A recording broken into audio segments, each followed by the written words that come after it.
Call this meeting to order. This is the regular session of Marion City Council for October 8th of 2015, and we'll start off with the Pledge of Allegiance. Anyone has their hats, please remove them. I pledge allegiance to the flag of the United States of America and to the republic for which it stands, one nation, under God, indivisible, with liberty and justice for all. Roll call, Beth. Ms. Pazur. Here. Ms. Etzel. Here. Mr. Spinks. Present. Mayor Buska. Mr. Abu-Osley. Here. Mr. Draper. Here. Keeping with our tradition, Mr. Draper, will we have a moment of silence? Yes, thank you.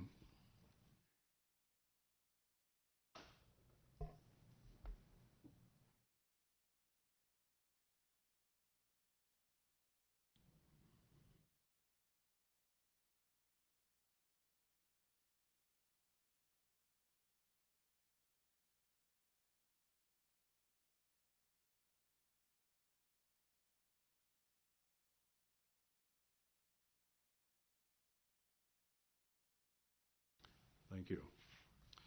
Well, we have a full evening tonight, 6 public hearings, so we should have lots of fun here tonight, I suppose.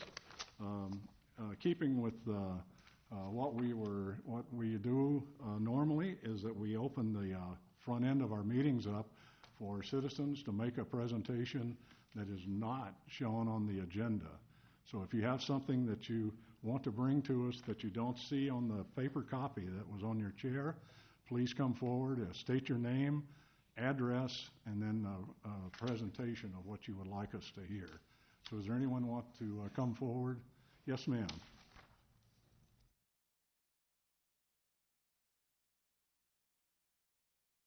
Jeannie Matthews, 770 11th Street, and owner of the Alley Gallery, and I would like to thank all for the infusion of hotel motel tax for the chocolate walk last Friday night.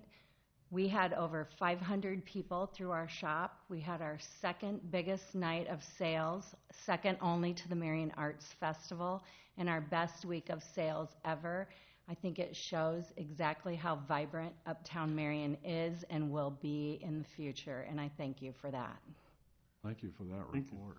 We all know that Marion is alive and going well, so thanks for that. Yes, ma'am. Speaking of chocolate. Gay Sharp Richardson, home at 1414 8th Avenue, and I have a building and a business in Uptown Marion, the chocolate shop, and I am here to say also thank you to the Marion Chamber and to Uptown Marion for their support of the Uptown Marion merchants with the chocolate walk.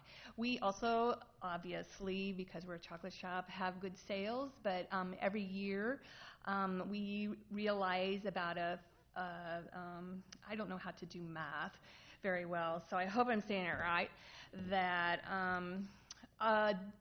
Friday of the chocolate walk would be equal to a week of sales.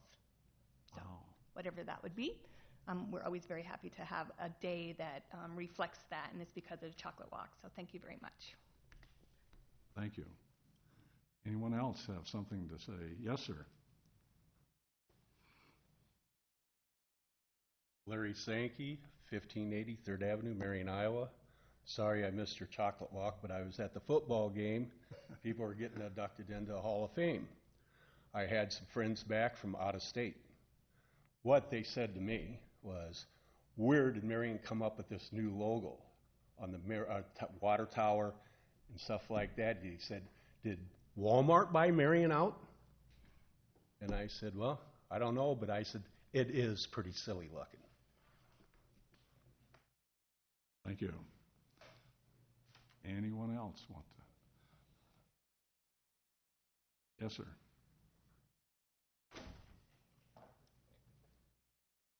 Thank you. I'm Conrad Ramsey, 2835 26th Avenue, Marion, Iowa.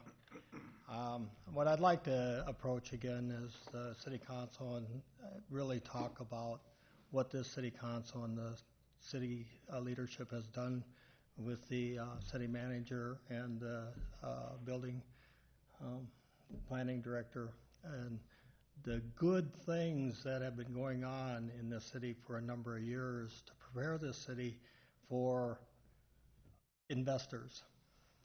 We have a large population of people that have came into this city to invest in property right in the inner city, business property. These people see a vision, and when they see a vision, they are drawn to that vision. It's not, and they do it for a reason, because they can see the rewards at the end of it. And this is something that needs to continue in Marion because of that vision that has been presented to us from the great leadership that has been in place for a number of years in the Marion City Council and in the people that you have hired to do the great work that is moving forward. We are getting the industry out of the city. Wow, great. We don't need industry in the city. We are creating a district that will allow for many more businesses and the prosperity that those businesses bring to the whole community. As we have spoke before, as you all know, our community of residents have grown greatly in the last 10 years. They are looking for more business district within Marion. When we get the roundabout there, and as our investors that are coming to the table investing, you will see profit for Marion, prosperity grow, and this is a good thing for the whole population. Thank you. Thank you. Anyone else have anything that's not on the agenda tonight? Don't see anyone. Okay, we'll go to the consent calendar. Is there anything, before we get to it, anything on the consent calendar that someone would like to pull for special consideration? Hearing none. Councilman Avalosky. I move to approve the consent calendar as presented, including items 1 through 32B and resolution numbers 24864 through 24888. Is there a second? Second. Thank you. Discussion. All those in favor, say aye. Aye. Those opposed? Mr. Draper, Councilman Draper. Yes, Your Honor, I'd like to move further on the consent calendar with Councilmember Nick abstaining for reasons, good reasons, and it's item number 33 through 35, which would include resolution number 24889, approving partial payment, number 7 to Martin. I just reminded it's through 36. Where was I? Partial payment to Marshall Gardner Architectural Public Service Facility Design Service in the amount of $560. And resolution number 24890, approving partial payment number 2, Genesis Equity LLC per resolution 24763, regarding the construction of Central Corridor Project, 26th Street to 31st Street, Stage 1, in the amount of $304,726.08, and resolution number 24891, approving partial payment number 22 and 3 to Martin Gardner Architectural and Professional Services related to Downtown Revitalization Program in the amount of $11,155. Second. Moved and seconded. Discussion on these items? Hearing none. All those in favor? Aye. Aye. Those opposed? Nick is abstained. Okay. Your Honor, I Mrs. move to receive and file the correspondence from Verizon Wireless regarding the attachment agreement with the City of Marion, Iowa. Second. Moved and seconded. Discussion. I guess I had the question, has anything changed from what we heard Tuesday? No, staff and as well as representatives of Verizon, I think we've come to a conclusion on that agreement. Pete McNally is here with the Grinnell Group. He represents Verizon. But obviously with the next resolution, we will be recommending that. So. Okay. All those in favor of the motion to receive and file? Aye. Say aye. Aye. Aye. Those opposed? Motion carries. Councilman Edsel. Resolution number 24855, approving proposed pole attachment locations between the City of Marion and Verizon Wireless, tabled September 17th, 2015. Second. Moved and seconded. Discussion on this 24855. Anyone want to have the Verizon representatives talk about this? Or? Okay. I think just the fact that they did up the amount that they're going to be paying. Right. Anytime you can get extra, you know. That's Letter explained it pretty well, too, I think. So. Yeah. Okay. Any other discussion? All those in favor, say aye. Aye. Those opposed? Motion carries. This is a public hearing for a permanent utility easement with Interstate Power and Light Company located on a portion of the property located at 708 7th Avenue of Marion Original Town Block 10, Lot 5, City of Marion, for the installation of a power supply system and a transformer pad for the underground of the existing power line associated with the Central Corridor Complete Street and Capacity Improvements of the roundabout at 7th Avenue and 7th Street project. Would you like to give a small hearing or a small description of this before we go into the... Sure. As part of the project, all the utilities out there that are above ground will be going underground, and to facilitate that, they need a location for an easement on the northeast corner of the lot that the dry cleaners used to sit on. At that location, they will get a easement where they'll put a pad and a transformer pad there for their facilities. Okay. Oh, thank you. Okay. Is anyone in the audience that is for this item that wants to speak about this? Anyone in the audience that's against this item? Not seeing anyone. Public hearing is closed.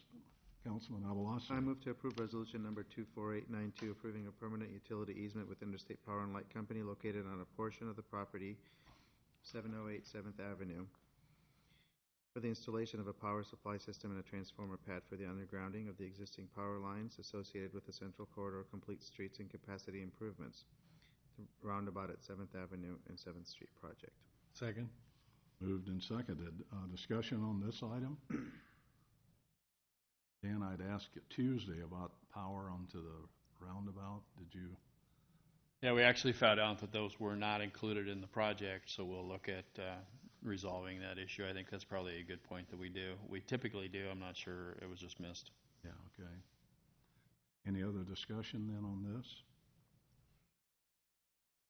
All those in favor of resolution 24892 signify by saying aye. Aye. Aye. Those opposed? Motion carries. Mr. Draper. Yes, Your Honor. Resolution 24,893, accepting a contract amendment with Shive Hattery, Inc. regarding engineering services associated with the 2016 Art in the Alley project in the amount of $19,500. Second. Moved and seconded. Discussion on this. now, where's that coming out of? Is that coming out of the original 350,000, or is this from the city, or what? It just comes out of the bonded funding for the corridor project. Explain. We've got a set amount of funding available for the overall project that's provided through a couple bonds that we've done over the years, and that's where the funding's coming from. The initial $245,000 that the city put into this project is where the $19,500 will be coming out of. It's coming out of. Mhm. So, We're not asking for any additional funds. okay, that's what I wanted Thank to you. hear. I misunderstood the question. Did that answer your question? That answers my question. Okay. Thank you. Any other questions then? Okay, for Resolution 24893, all those in favor, say aye. Aye. Those opposed? Motion carries. Mrs. Pazur.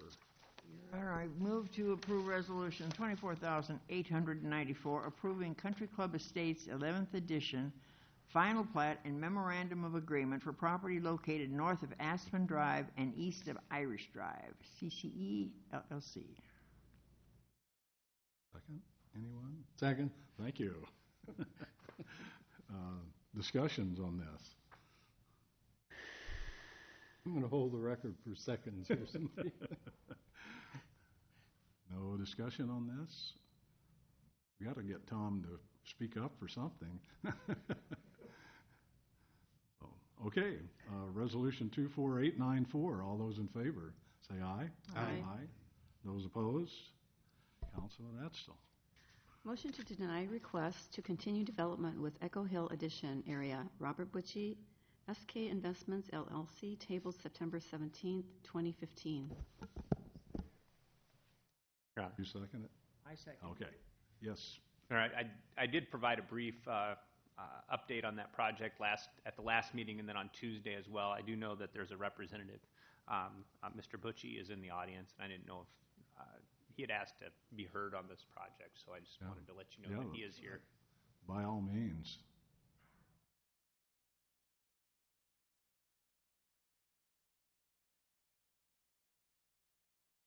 State your name and address. Robert M. Butchie, 375 Collins Road, Northeast Cedar Rapids, Iowa. Thank you. I come before you on behalf of my father, Robert W. Butchie. He purchased the Echo Hill Addition from Liberty Bank at a sheriff's auction and was not aware of any illegal split that took place. Upon going to the Marion Planning and Zoning Department for a final plat on the next phase of the third edition, he was informed that an illegal split had taken place, and he could no longer final plat any more of the land until this matter was resolved. Mr. Butchie contacted the owners of the other parcel of ground and offered to buy that ground, but to no avail. Those sellers want and currently want $30,000 per acre of undeveloped ground, much too high for this market. He further did research and showed that the sellers purchased the property in 2011 for $13,250. He then offered to buy the section east to the next street over, including the backyards, to make that illegal split legal, and offered up to $19,000 per acre. Again, to no avail. Today, this ground is undevelopable due to the split, and will probably be forever that way if both parties do not get along. The platting my father is requesting tonight is a continuation of the existing prelim plat that was in place. He's reserving an extra 4 acres, give or take, until this illegal split gets resolved. But in any case, the proposed area that he is talking about is contiguous with the prelim plat. There will be approximately 40 more houses that goes in there, which will generate approximately $120,000 worth of tax revenue to the city of Marion, let alone the taxes currently are only at $626. You can see how much income that will produce. Plus, with the new census and everything that you guys will take into consideration, that brings in extra state and federal dollars, let alone the income it'll generate with the local economy due to that population growth. In conclusion, this request for the final plat is consistent with the prelim plat on file with the City of Marion and does not affect the area that is created by the illegal split. I am standing here requesting, or hopefully requesting, for a final plat approval. Any questions for? We have some things that we can put up. Yeah.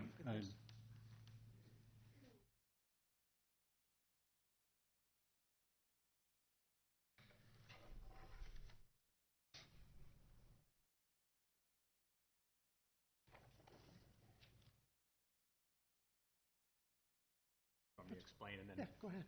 correct me if I get something wrong here. But so this is the original preliminary plat, Echo Hill Edition.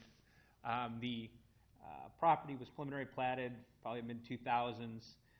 There have been a couple additions that were completed. Where the 3 was a final plat, and this is developed. If you drive out there, this is all in. And then this was a portion of property purchased. Right now, there's a water, the water well is out there on site.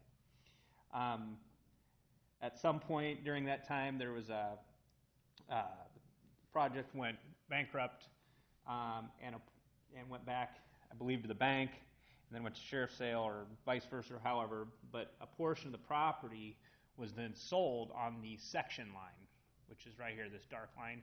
And as you can see, the underlying preliminary plat, it splits all of the lots. All these lots here are split in half. So what we have is a subdivision that has occurred inconsistent with the preliminary plat. The city has held up any further platting of this project until that inconsistency is solved. The problem with allowing the project to continue on is that at some point there's a skinny piece of ground in here that's going to have to be resolved. And at this point, we feel that the property owners need to come to some kind of resolution before we allow that to proceed. What Mr. Butchie is proposing, and correct me if I get the line incorrect, but is basically this line west to Albernet Road. So this is Albernet Road, Echo Hill. So they'd like to proceed and plat this portion, leaving this open to provide the opportunity to resolve the issue, is what I'm hearing. Correct. So, does that make sense? I know I talked a lot about platting. Tom, it does to me, but however, I would only ask, why are we opposed to that? I mean, I don't know how many feet he's coming within that penciled area there, but why wouldn't we let him build up to that point? That is a violation of the subdivision regulations. So you're not, from my perspective, it doesn't make any sense to do anything until we solve the problem. Now, the council can overturn that, but the more we allow the additions to occur, the more difficult that final piece is going to be to resolve. That's staff's position on that, Okay. and has been for. But it might allow him to make a little more money so we can get rid of that situation, you know. It's not so much the financial issue, it's to complete that project and to complete that part of the project until we get the other issue resolved with the neighbor. And that neighbor also owns, if you see the purple shaded area too, she also owns another 40 acres to the north of that, which is undevelopable until this gets resolved, correct? Mm-hmm. So basically, you're talking 100 acres, give or take. Where's the seller on this? The seller of number 2, the McGills, The seller that did the illegal split. that was Summerfield Investments, LLC. Or no, Summerfield LLC, I apologize. I mean, are you pursuing that avenue? I mean, if they did an illegal split, aren't they somehow responsible for rectifying the situation? Well, it goes back to foreclosure. So then the bank turns around and sells it as is. So you bought it from the bank? My father did. But the bank did the split, or the prior owner? No, what happened was Summerfield Investment LLC, and I admit I was a partner on that. However, I did not know there was anything on a legal split. My cousin, Dennis Stevenson, did that part of it without my knowledge. He's also taken over $800,000 of that company, which caused it to go foreclosed. When he sold it back to the McGills, Summerfield Investments originally bought it, and I'm guessing at around $15,000. Again, I wasn't involved in this. An He acre or finagled total? that situation. Excuse me? An acre or total? An acre. Okay. And then resold it back in dire needs for $13,250 to the McGills to pay back the bank. Well, then the bank foreclosed on the remaining yellow portion, and then my father came in and bought it back. from the bank, and he was not aware of the legal split. I wasn't even aware of it. I mean, the split happened how? A deed was recorded? No, Without, they without did going the, through subdivision, or no, what happens is you buy, like for example, that's a parcel, 40-acre parcel, to the north's a 40-acre parcel. You buy that from one company. The number 3 and number 1 was bought from Starks. So you got two different owners. You're buying 2 different tracts of ground. Then you do a prelim plat, which entails both those grounds. Then when the bank says you need to sell back, to pay us back, then you go back to the previous owner of, say, those 80 acres, and you say, all right, I've got to sell that back to you. I understand that, but Tom, the parcel that was illegally split, that was a single legal parcel then? The 40s were put into like a plat of survey or something? No. Or how did it become an illegal split if you had separate 40s? It was recorded. What was recorded? The transaction was recorded, the deeds were recorded and transferred. So the city never reviewed the purchase back. How did the 2 40-acre parcels become one parcel, that it became a split to begin with? Once property is preliminary platted in the city and a final plat is executed for the preliminary plat, no further division of that property can occur unless it's consistent with the preliminary plat. That's what I was trying to get. So what happens is, I mean, essentially the McGills could sell their property because it's preliminary platted, and they could sell that as developable ground, and they could start executing a final plat. You know, we would hold up their final plat just like we're holding up this final plat because we need to get that resolved. Now, if the 2 parties came together, did a different preliminary plat, changed how it laid out, that'd be fine. Either very difficult to see, but if this property line, number 4, and these lots were sold to the McGills, and then that was the new line, and then transfer occur, perfectly fine. If there's a transfer of property that would be consistent with this, that could be exchanged, perfectly fine. And it's about acre and a half? Give or take. It's an acre and a half of an issue. So the party that gave signed the deed that caused the illegal split, seems to me that's who should be fixing this. Yeah, I mean, it's not this. I guess it's from the city's perspective. It's not the city's perspective to when you're figure giving that out. somebody a deed, then you're representing that is a legal parcel that can be conveyed. So whoever gave that deed should be the one fixing it. If they're bankrupt, how can they fix it? Or whoever inherited it from them. Well, Tom, if I look at 1 and then 2, McGill's own 2, they would have the same problem. Is that split go all the way up between 1 and 2 in the yellow area there? Yeah, it's right here. So they'd have the same problem with their lots over there then. Correct.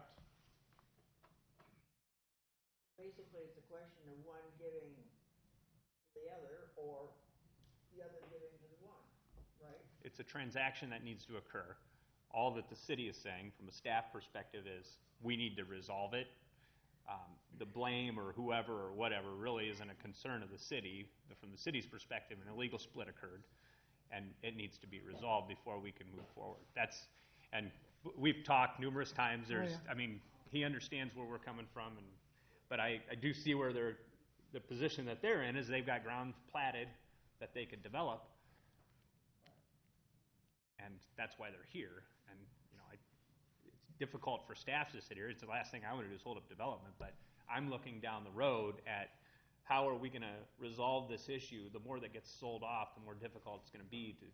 Right now, there's a desire, I think, from both or from one party to get this taken care of. So, Tom, does that in 1 and 3 does that have to be platted as homes? Can that be like green space or stormwater or basin or something like that? And that way you could always stay on the left side of the line there, but you'd give up all those developments.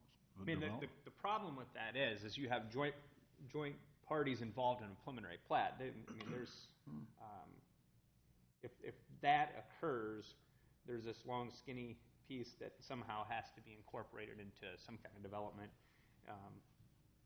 You know, I think that would be difficult to just, you know, because we have an approved preliminary plat, to go forward and say, oh, that's fine, we'll just resolve it on this end. I don't know that that's the way to proceed, because then you've got a gap in a developable property. It's certainly not going to lead to a good plan into the future. You're going to have a vacant parcel. So this would be resolved if they buy the gap? If they buy the gap, or the McGills buy the gap that's created. Somebody buys the gap. Who owns the gap?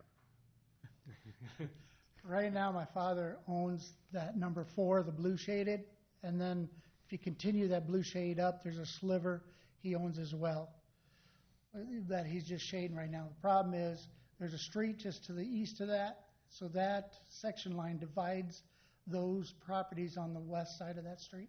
He proposed to buy that next street, roughly 8 acres, give or take, and this is the next street. He proposed to go right up the backs of the properties where the meets and bounds and just buy the rest of this part off at $19,000 an acre. When they bought it for $13,250, they said no. So they said they wanted $30,000. So my father says, "Fine, you want $30,000? You can pay $30,000 for my little sliver." You know, it's getting into here and there. But like I said, getting back to the matter here is, he's leaving an extra 4 acres right here until that gets resolved. 4 acres is a lot. And if you're using McGill's terms, that's $120,000. Using my father's terms, that's $60,000. Tom, let me ask once, if we deny this, what is his course? Does he have to go all the way back and start over, or what's the next thing? No, it's really just asking if they can proceed with the final plat. So, I mean, I don't know if they've developed a final plat, but if the answer was no, we're where we've been for 4 years. About 4 years. So if next week they were to buy it, is what I'm asking, if they'd reach an agreement, does he then, where are we? Do we start all over with this, or? No, what we would do is, and what I've indicated is, we'd come to the council and say, hey, let's do a waiver of the subdivision regs to allow a plat of survey to clean up the plat to be consistent with the preliminary, allow the transfer to occur, and then basically free up the ability for all the property to be developed consistent with the preliminary plat. So that's how we would proceed. That's staff's indication anyway. So, well, are they willing to do that? Well, I think they're willing to do that. It's just both parties have to agree on a price of that piece of property, and that's where I think the issue. I hope you've booted that family member out that screwed the whole thing up. I don't suppose He'll we be could make going that. somewhere hopefully soon. He won't be there Thanksgiving Day, no. Uh-huh. I don't suppose we could make that an alley, could we, Tom? Well, what can Mr. Butchie then do as to reconcile this whole problem, other than purchasing the land at $30,000 an acre? Well, I mean, consistent with the code, there's not much he can do. If the council grants a waiver and provides the opportunity, then he can proceed. But like I said, from a staff perspective, I'm not going to stand up here and recommend that we do that. I mean, the council can do that, and that's fine. But I'm upholding the subdivision regulations. I support. I think it's going to be difficult to get any resolve in the issue until such time that there's an agreement. There'll still be a problem. Yeah, whether we get the approval or whether we don't, it's going to be the same problem. Yeah. Now, the problem is, though, is somebody going to look at this and say, well, you did it and it's a past practice, you have to approve mine if it's the same situation? I don't see that. I mean, okay, well, I mean, you guys would be the one that would say there is a special circumstance. I mean, it's up to you to pass the buck. Sure. I think in some ways it gives you more strength to get that done if we do deny it, because then they know that the city hasn't approved this and amended the rules or whatever. I think it may be easier for you to go to them and get this thing resolved. If they say, hey, the city's not going to let you do it, we're not going to let you do 2, we're not going to let you, it might be stronger for you that way than if we were to figure out a way to partially approve it, you know. I mean, I think another option, and I'm just going to throw this out, it's going to delay some things, but if the same holds true for both parties, and the McGills, they have the properties listed, and the council's position is they're not going to allow any splits, I think that conversation needs to happen, because the McGills are going to be in the same situation if they're going to sell the property and come in and want to final plat it. Right. Let's just say Mr. Witters comes in and says, I'm buying that from McGill's, and now he comes to final plat it. He's going to have to come to me or my father, and then it'll be the same, whether it's McGill's, whether it's Witters, whether it's Mr. Abasali, whether it's Ms. Pazur, it's going to be the same problem. Whether it's not my father, whether one of you guys buys his. Well, you got a couple realtors back there. Why don't you talk them into... I'm a licensed broker in the state of Iowa. Okay, is there any other... We can come back and report on it if you want, after maybe have a joint sit-down discussion again. But Yeah, that's why he was just requesting to the west side of that arrow line on 1 and leaving 4 acres available to continue those negotiations. Any other discussions then on this?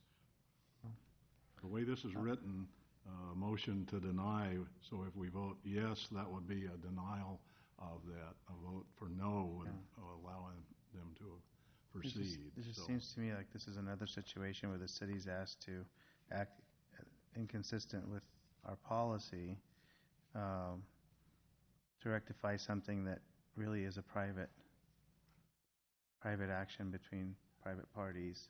It should be resolved that way rather than asking the city to go against its policy and its code. It's a tough situation.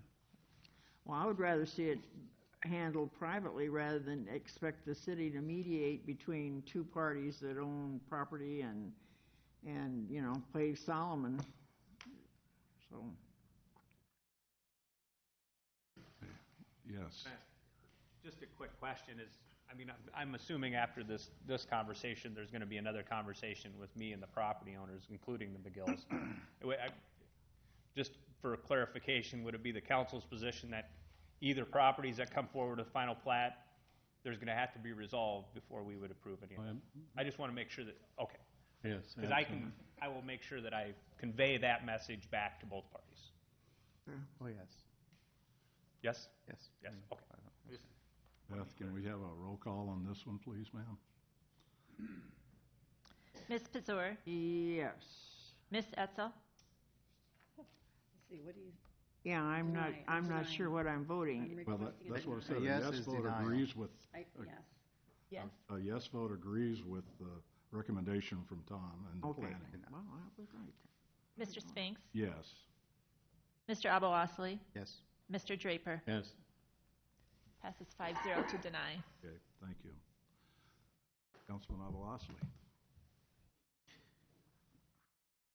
I move to approve resolution number 24895, approving the assignment of development agreement from Landover Corporation to Blair's Ferry Senior Apartments LP. Second? Moved and seconded. Discussion? Tom, do you have a discussion on this real quick brief? Sure. The Blair's Ferry Senior Apartments on Blair's Ferry Road behind the Casey's. If you'll recall, Landover Corporation was the one that brought the project forward as a land developer. Richard Silva is still involved in that project, but they have made some changes to their corporate levels for the construction of the project. So they're basically assigning the agreement that they have for the tax increment financing to the company that's going to own, build, and develop the property. So this is a related company? Yeah. It's just when they came to us at the beginning, it was a land developer, and now they've got the whole project kind of wrapped up. It's a structural Yep. thing. Yep. Okay, thank you. Yep, no problem. Any other discussions on this then? All those in favor of 24895 say aye. Aye. Those opposed, motion carries. Open a public hearing regarding an amendment to the Marion Commerce Corridor Urban Renewal Plan. Lon, would you, that's a mouthful, you know? Would you give us a discussion on that? A couple of years ago, the state altered the urban renewal statute, which is the authorizing statute that allows the city to create tax increment financing districts. And when they did that, we now actually have to amend the plan anytime we are contemplating including or project in that TIF district. So this particular one would be related to the potential for doing a development agreement with Capital Commercial Division. It's not the approval of the development agreement itself. That happens. That would happen only subsequent to a public hearing on item number 3. This is simply the change to the urban renewal plan that authorizes the city to enter into a development agreement if it's approved. Okay, thank you. Is there anyone in the audience who wants to speak in favor of this project? Seeing no one, anyone on the audience want to speak against this project? Seeing no one, public hearing is closed. Mr. Draper. Yes, Your Honor, resolution number 24,896, approving an amendment to the Marion Commerce Corridor Urban Renewal Plan. Second. Moved and seconded. Was this the old Collins plan? Is that what this came from? Yeah, we actually merged a couple of districts, the older Collins Road District and the Central Corridor District into one, and renamed it the Marion Commerce Corridor. This is the combined of all of that. Yep. Really good. Yes. Someone on council always complained about that. Any discussions on this? Okay, all those. What is the advantage of this amendment? What this does is it provides the authorization for the council to enter into a development agreement with that particular company. It's not the approval of the development agreement itself, but it actually creates the mechanism for the council to legally do so. If we don't put an item into the urban renewal plan, the council doesn't have the legal authority to enter into a development agreement. So it would be actually to our advantage to vote no on this, wouldn't it? If that's your prerogative. It's for all 4 development agreements that are on the agenda tonight. Lon, will there have to be, like, if anything new comes up that goes into this, will we have to vote on it, or is this opening the door up for all? No, the amendment of the urban renewal plan does not confer a responsibility on the council to act on it. As Amanda said, this urban renewal amendment actually contains the Capital Commercial one and the other following ones on it as well. So it creates the legal authorization for all of them. But you can only then move forward with those. You still have to take separate action to approve the actual development agreement. There's really, approving this does not guarantee that the other ones get passed. But from the staff side, in order to be able to proceed with any of them, we'd need to have the urban renewal plan in place. Okay, thank you. Any other questions on this? All those in favor of resolution 24896 signify by saying aye. Aye. Aye. Those opposed? No. 1 no. Open a public hearing regarding the approval of a proposed revised development agreement with Capital Commercial Division, LLC, including annual appropriation of tax increment payments in the amount not to exceed $650,000. You want to give a briefing on this? This is a proposed development agreement with Capital Commercial for the 1204 project. There was an agreement on that project that expired, and the council had passed a resolution directing staff to negotiate a new agreement on it. Based on some different parameters because of the progress and lack thereof on the building.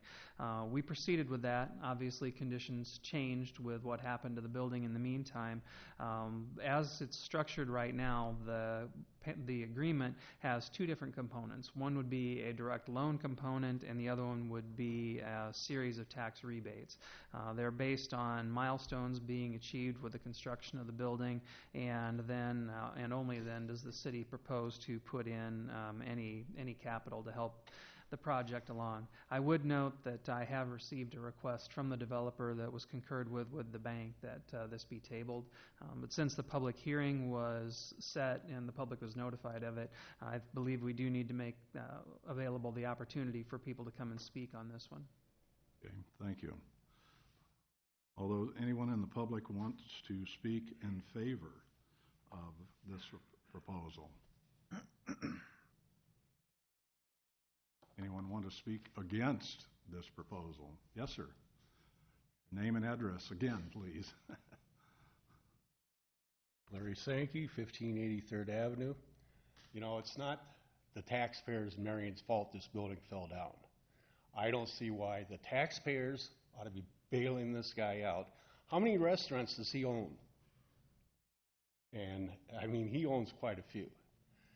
He should have the capital or the bank. We're not a banker here. And with the $46 million in the last 8 years that they have spent, I think it's time to say enough is enough. Thank you. Okay, thank you. Anyone else want to speak against this? Yes, sir.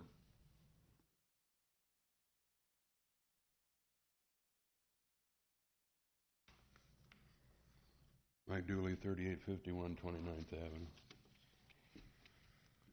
I guess I have a question because of exercise and futility. However, the following addresses: 1007th Avenue, 1026 7th Avenue, 1030 7th Avenue, 1204 7th Avenue, 739 10th Street, and 741 10th Street. Myself and others have been under the impression that these properties were owned by Capital Commercial. Well, recently, as of 12 o'clock noon yesterday, 1204 7th Avenue is owned by M2K out of Omaha. All the rest of those addresses I just gave you are owned by Aqua Partners out of Boulder, Colorado. There's been a tax sale. Capital Investments is delinquent to the tune of $30,093 as we speak. I can't see the taxpayers of Marion giving out loans or incentives to this group when they haven't paid their taxes. Where's our tax money going to go? Is it going to go to Capital Investments, or is it going to go to M2K and Aqua Partners? I think we should table this as for sure, and nothing should be in the way of a loan or tax increment financing or anything until it's established that this organization has paid their taxes, and then discuss it. Thank you. Thank you. Anyone else want to comment against this project?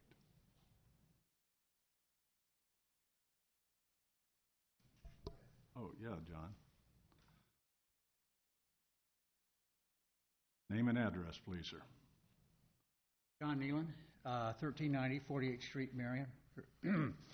Normally, I'm in favor of tax increment financing. I think it has the opportunity to bring business into town and for it to grow. And once the tax increment financing is gone, then the taxes start to come into the city. We bring in more people to work and so on and so forth. But I think in this case, I think that the city would be wise to allow what's going on in reference to building, especially on 12th Street and 7th Avenue, to allow that individual to simply get his act together on his own rather than to say to him to go forward. I don't think that it is time for us to continue to support that operation since it's been 2 years and he still hasn't got his program done. In fact, his building has to be torn down because it was 2 years and in elements for 2 years.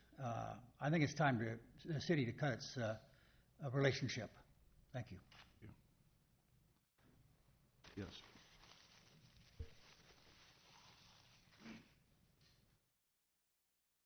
Hey, Phil. Name and address, please, sir. Bill High, 5531 Cimarron Court, Marion. I'd just like to say, as a recipient of TIF money and the things that it has done for me, I thank the council for awarding me TIF. I think in this particular case, I want to say that I don't think that we need to see what's going to happen with this in the form of a table or a denial to wait and see where we're at with this. We have an insurance company and a bunch of other things that are happening. I think we should wait. So I'm not in favor of any loans, especially loans should come from the bank. That's what banks are for. And I think that it's important that the city stay out of the banking business and stay in the TIF business. So, thank you. Thank you. Yes, ma'am. Hi, Gay Sharp Richardson, 1414 8th Avenue. My husband and I own the building that is 2 doors down from 1204. And I also would like to say thank you for the TIF money that we received when we did our improvements on the building. As a business that is very close to this construction site, I would like to ask for careful consideration if there is further thought of incentives or loans to this particular location. I think that as the chocolate shop, that we probably hear just as much maybe about what is going on. We are asked as many questions about what is going on at this location because our customers come in and ask all the time. And I think the 2 years that has been spent on this building is a bad impression on my chocolate shop, where I have invested a lot of money into it. I think it's a bad impression on, leaving a bad impression on our block as a whole and for Uptown Marion. So I would just like to have you, just consider as to whether or not this should continue on. So thank you. Thank you. Anyone else want to speak against this? Yes, Jill.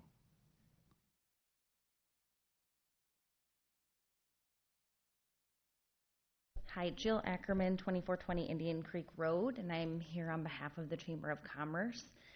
Just to voice a concern over the renegotiation of an incentive package for the owners of the 1204 building. We have a big concern that the building number 1 collapsed, but even before that, just the timing of the project has been very disruptive to the business community and the neighbors of that particular project. With that said, we would just ask the council to be really careful as if you choose to renegotiate the agreement, and that any incentive would be given only after the project was completed in full and in a very timely fashion. Thank you.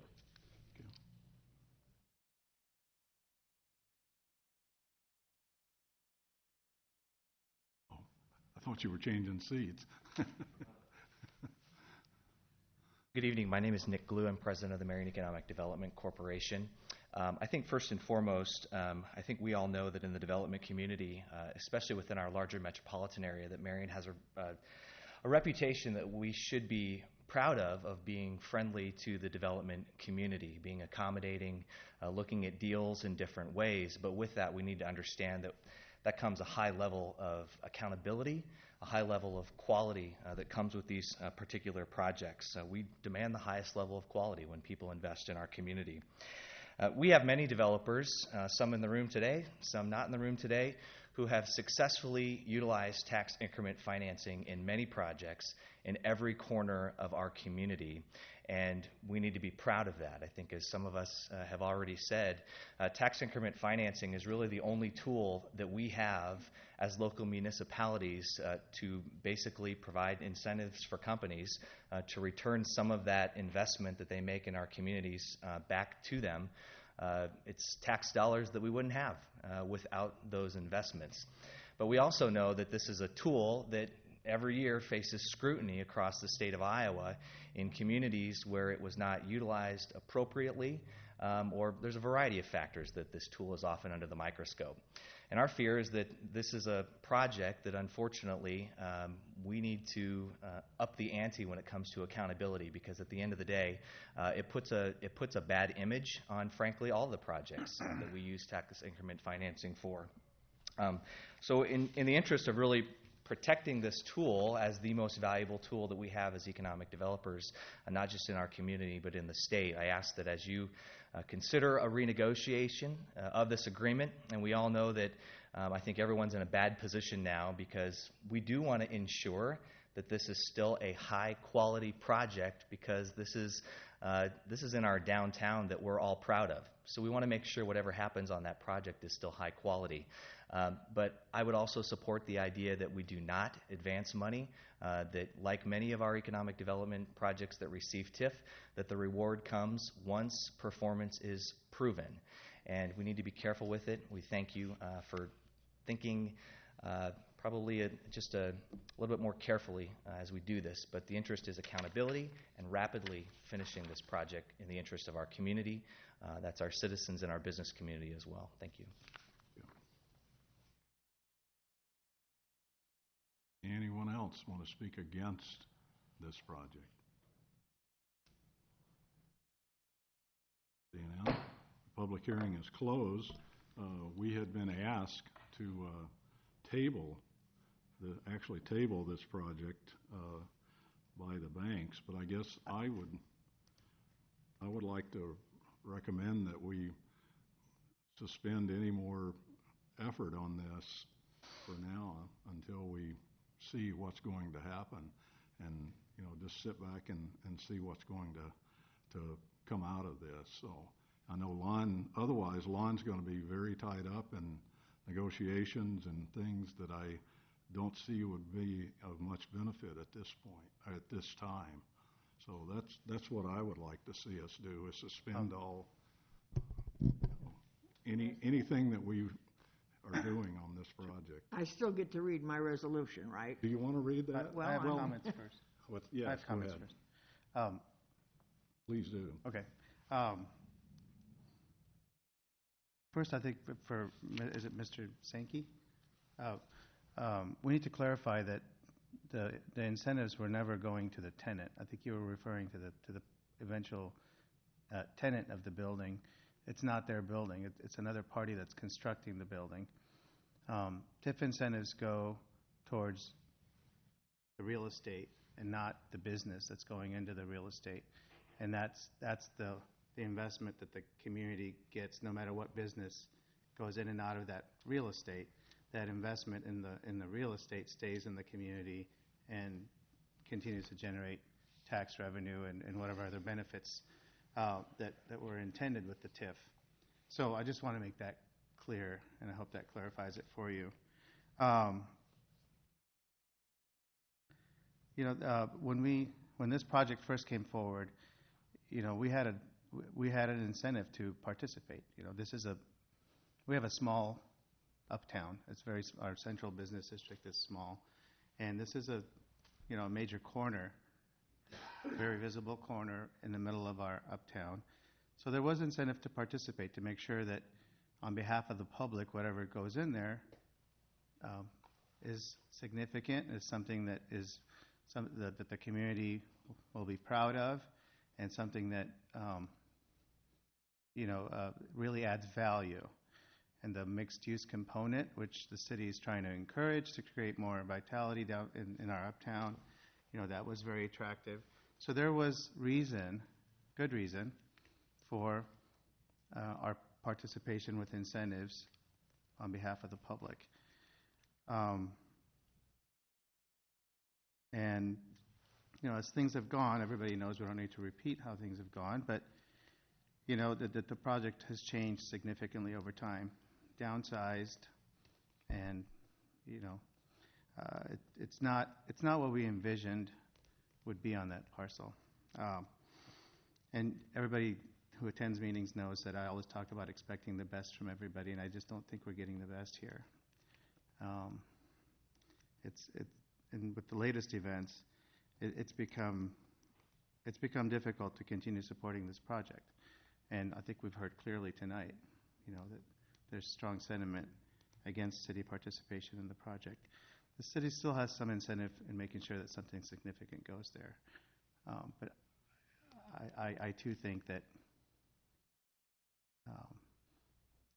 any incentive that's given should be when the project is complete and completed properly, to the expectations that everybody has, to the level of the impression and promises that were made, and that we were led to believe it was going to be when it was first proposed. Well, you just took my resolution. Well, and I think with essence of time, I have a pretty good idea what goes on with insurance companies. And I'm just fearful of, we have an insurer who insured that building for collapse and in good faith will pay that loss. They then are going to subrogate or try to get their money back from several sources. Maybe the trust company, maybe the architect, maybe the engineer, maybe the city, maybe the contractor, maybe the developer. And in essence of time,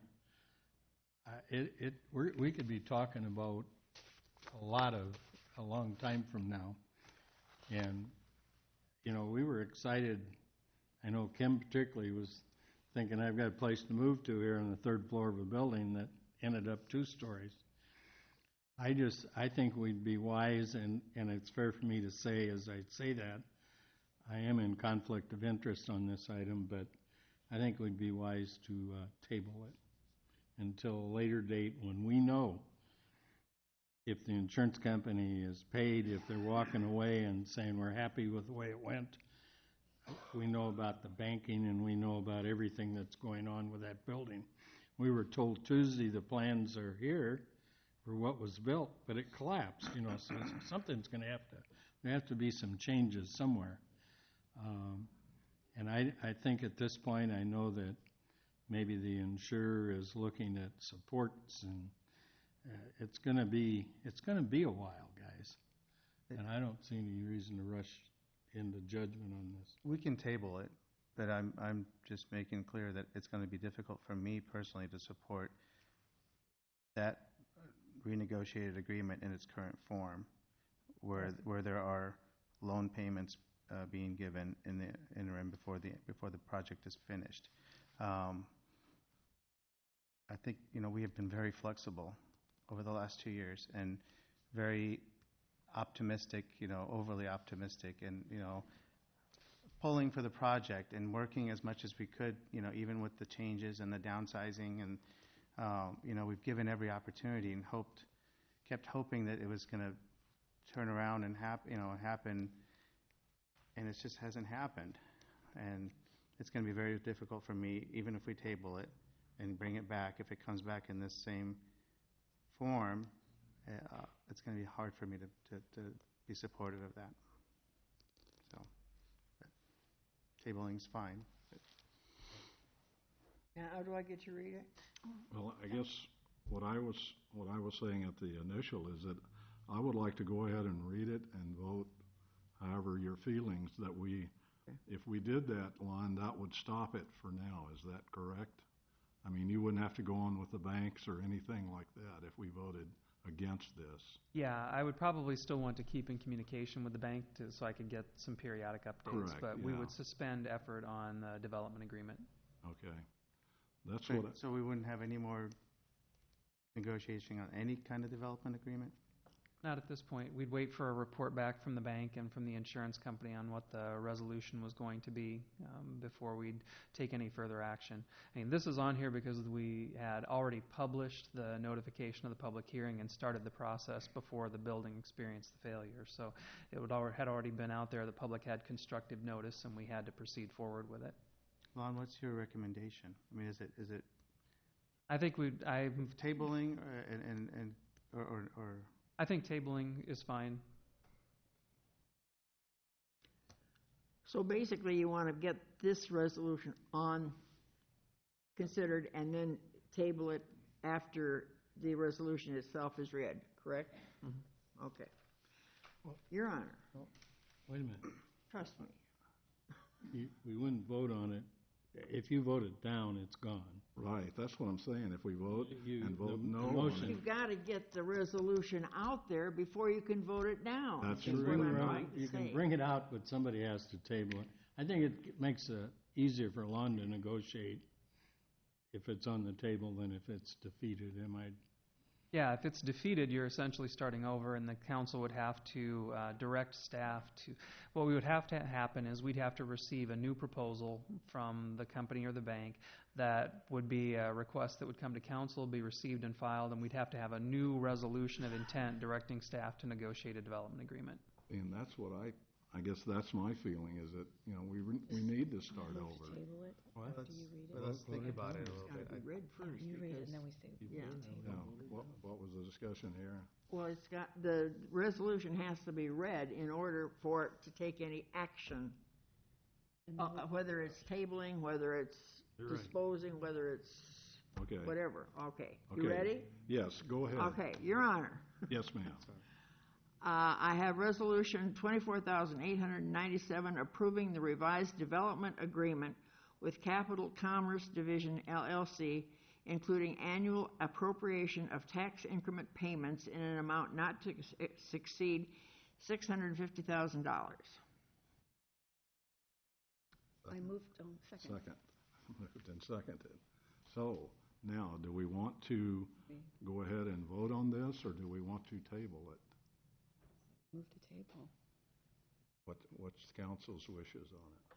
Well, I don't think that the city should be considered a bank. That's No, I my don't either. problem. And So that's- until everything gets solved as far as the insurance and the, whatever, all the legalities, I don't even think tabling is appropriate. That's I what think- that's what I was striving for, is to have, if we vote this down, then it will stop for now. That's And what I that's think what is probably that's what I in the was city's recommending. best interest. Yes, not table it, but So basically, what you want to do is a roll call vote. I do. I had one question. I believe I'm right, Don. Our vacant council seat is a no vote of any kind. Is that correct? It's not a no vote, is It's an not absent an would be. actual no vote, but it has the effect of being one, because in order for something to pass, you have to have 4 affirmative votes. And since the seat is vacant, nobody's voting. So there's no affirmative vote. So, and that effect is the same as a no vote. Thank you. Okay, and so you're going to abstain, right? I am. Yeah. But I just have a question for Lon. Is there a practical difference between tabling and It just it has an impact on what the process would be going forward if the project comes back. Rather, if you table it, you have the ability to pull it back off of the table and act on it, or act on a revised version of the agreement, whatever the council deems appropriate. If it's voted down, then the company, bank, whoever, has to write another letter making that formal request, and we're essentially starting the reset button on the project. Okay, are we ready to vote? Roll call then. Ms. Etzel? No. Mr. Spinks? No.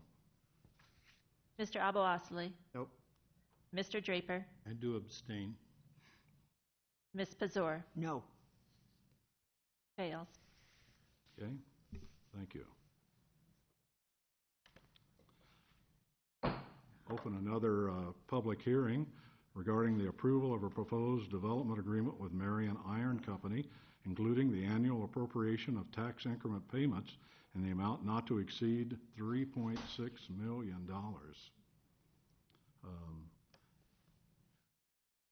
there anything you want to add onto this then?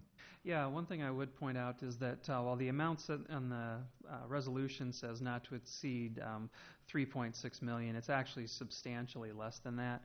With this proposal, we're actually expecting the company to see a benefit of about $386,000. The agreement would not exceed 20 years, and at such time as the taxes that they are paying would be equal to the amount that would otherwise be paid, the agreement ceases.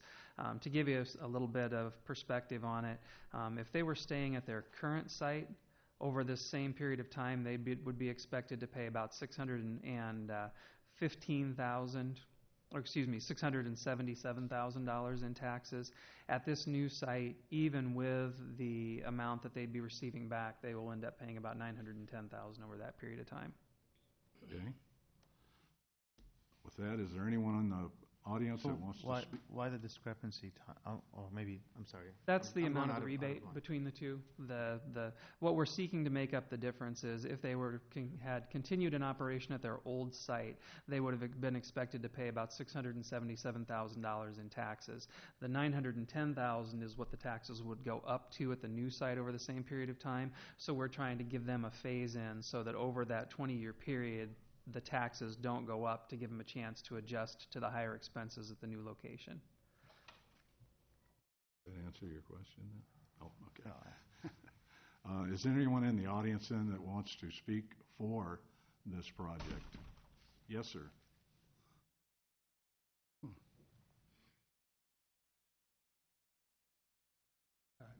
John Egan, 1390 48th Street, Marion. I'm in favor of this proposal because as long as I can remember when I was a small child, we've wanted to get that Marion iron out of our eastern entrance to the city. I believe that the developer worked very hard to get Marion iron to move, and I think, quite honestly, Marion iron lost business during that move, and don't know whether or not they'll ever be able to get that kind of business back and build up. So I'm in favor of providing this tax increment financing. Okay, thank you. Anyone else want to speak in favor of this project? Seeing none, is there anyone want to speak against this project? Hearing none, public hearing is closed. Councilman Etzel. Resolution number 24898, approving the development agreement with Marion Iron Company, including annual appropriation of tax increment payments in an amount not to exceed $3,600,000. Second. Moved and seconded. Discussion? Okay, now I'll ask my question again. Why the difference between 3.6 million and 386,000? What's the 3.6 million? The 3.6 million is actually just referencing back to the original umbrella development agreement that was done with Marion Iron for their relocation. With all three of these are additional agreements that reference back to those first ones. Okay, but the actual benefit is 386,000. Yeah, that's what we would expect. Well, location has something to do with it too, right?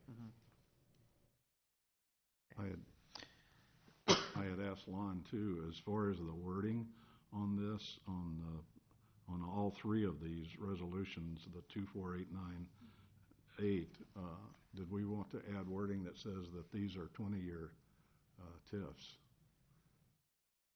onto the wording? Do we want that added into this?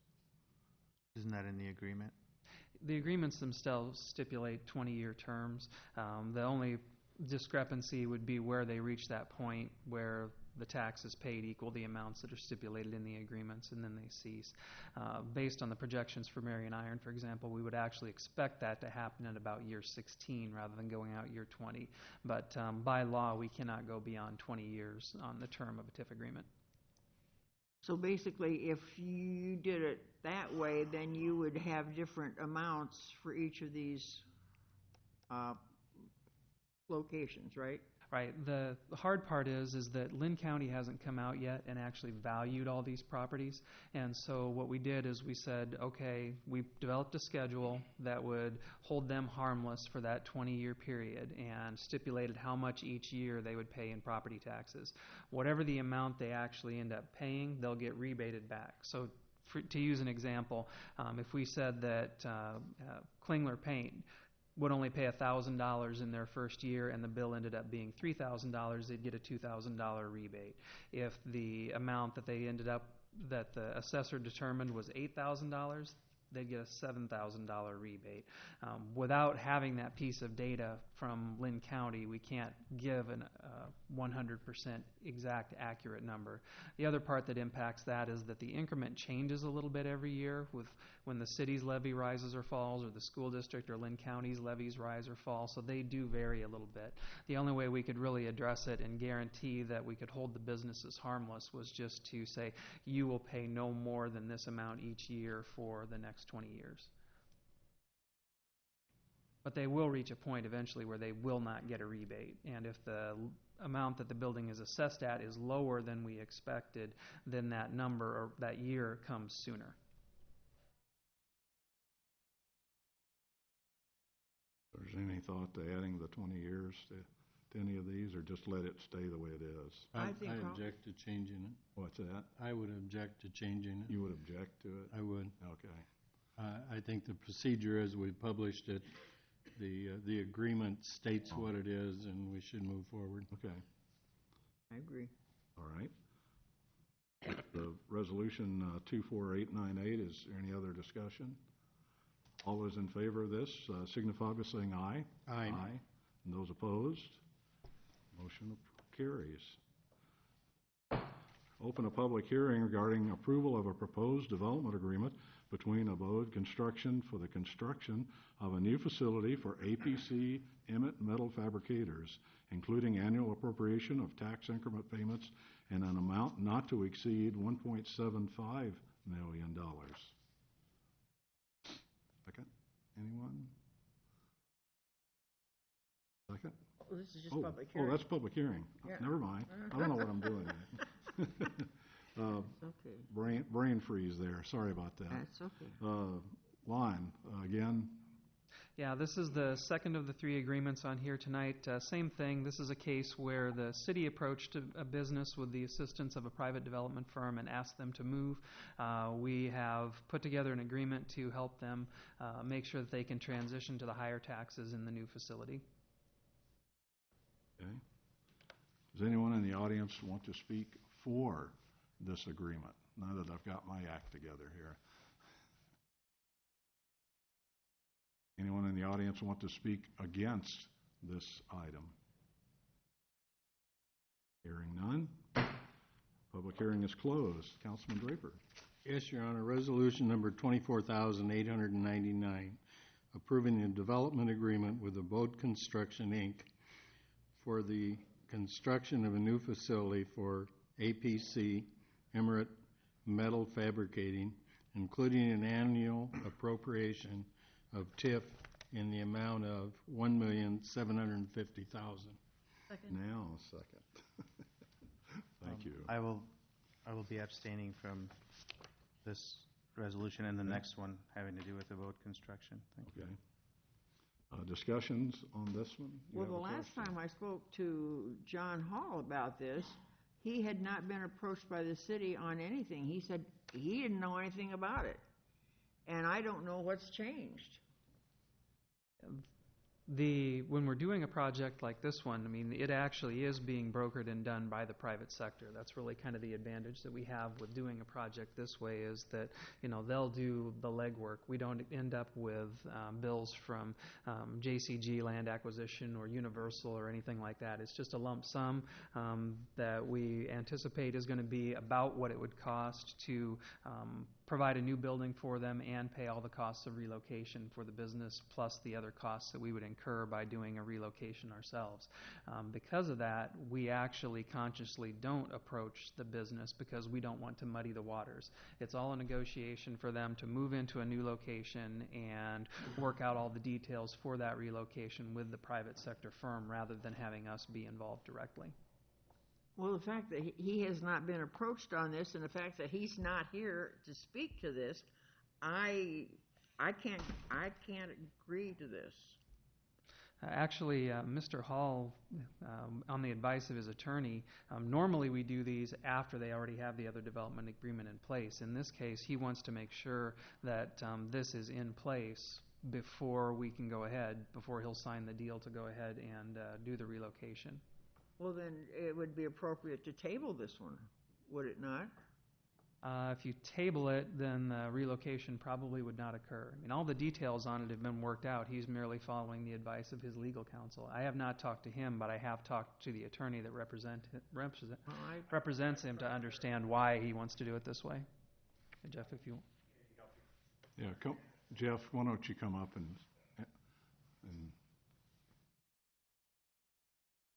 Jeff Witter, represent Bold Construction, 7th Avenue. Is that good enough? Or do I have to say Springville's where I live? But I live closer to Marion. I used to have an address that says Springville. John, actually the whole agreement is already done and approved through council to move John. And that's through Abode. The site plan and stuff is all presented. You've seen maybe the preliminary site plans and things. The reason this is Abode coming to do this rather than John is because he's afraid it may not have happened, and he's not willing to move unless he's guaranteed that he's not punished for moving. So this was the advice of his attorney, not to take the risk. So this is an assignable assessment. So when he closes on it, I just assign this agreement to him. It ain't an agreement to me. It will be agreement to John. But right now, I have all the ownership. Abode Construction has all the ownership. So John has nothing to present. He has no skin in the game at all yet until it is done. And then it's assigned to him. But his Marion Iron took the risk and built it and closed on it that this agreement would move forward on this tax increment financing because they own it. I own the ground right now, and it's a signable agreement. Well, I guess I would have either had John here or his attorney. He doesn't have any ownership yet. So that's why it's Abode assigning it. He was actually one that was very smart about this because the other two businesses are done. So if the council decided to not meet their agreement, they'd really be in trouble, and so would I. And to clarify a little bit about why we're approaching doing it this way, this is actually working with a private sector firm to facilitate the relocation is a huge benefit to the companies. If we come into a company like a Marion Iron and had done just a conventional buyout, they could have potentially ended up having to pay capital gains on all of the value that property had gained over the years. By doing it this way, you have a company like Abode that can build a building, and they end up doing what's called a 1031 exchange with the company, so they can avoid some significant tax consequences from doing the relocation. And because of the case in this, as Mr. Witter has stated, Abode will be the owner. They will have everything done and ready and then do the 1031 exchange. Now, to do a 1031 exchange, APC Emirates cannot sign anything, otherwise they jeopardize the ability to do that land exchange, and they could potentially get hit with capital gains. So there's reasons for why they can't be here and can't be directly involved in the discussions related to potential tax consequences if they get too involved too early. Well, I guess that my problem is Marion Iron has built and relocated, and Klinger has built and relocated, but this hasn't built and relocate it, and Oh. that's what bothers me. That's is why, but it doesn't take effect unless it's built. It's part of the agreement. It ain't like you're making this agreement and unless there's a building there and paying taxes, it's never gonna come to fruition. So there's no risk to the city. It's just, John's attorney did not want to move forward unless this was done first, which is really smart. Well, not that I am questioning your honesty, but I would have preferred the attorney be here and say exactly what you're saying. Except they have no ownership yet. Ah, okay. That's why it's assignable. And you know, They I'm have not no questioning skin in the yours. game. The only one that's spent any money on this so far is Abode Construction. Okay. So that's why. And you don't see Marion Iron here either, because they just assume this was part of the deal.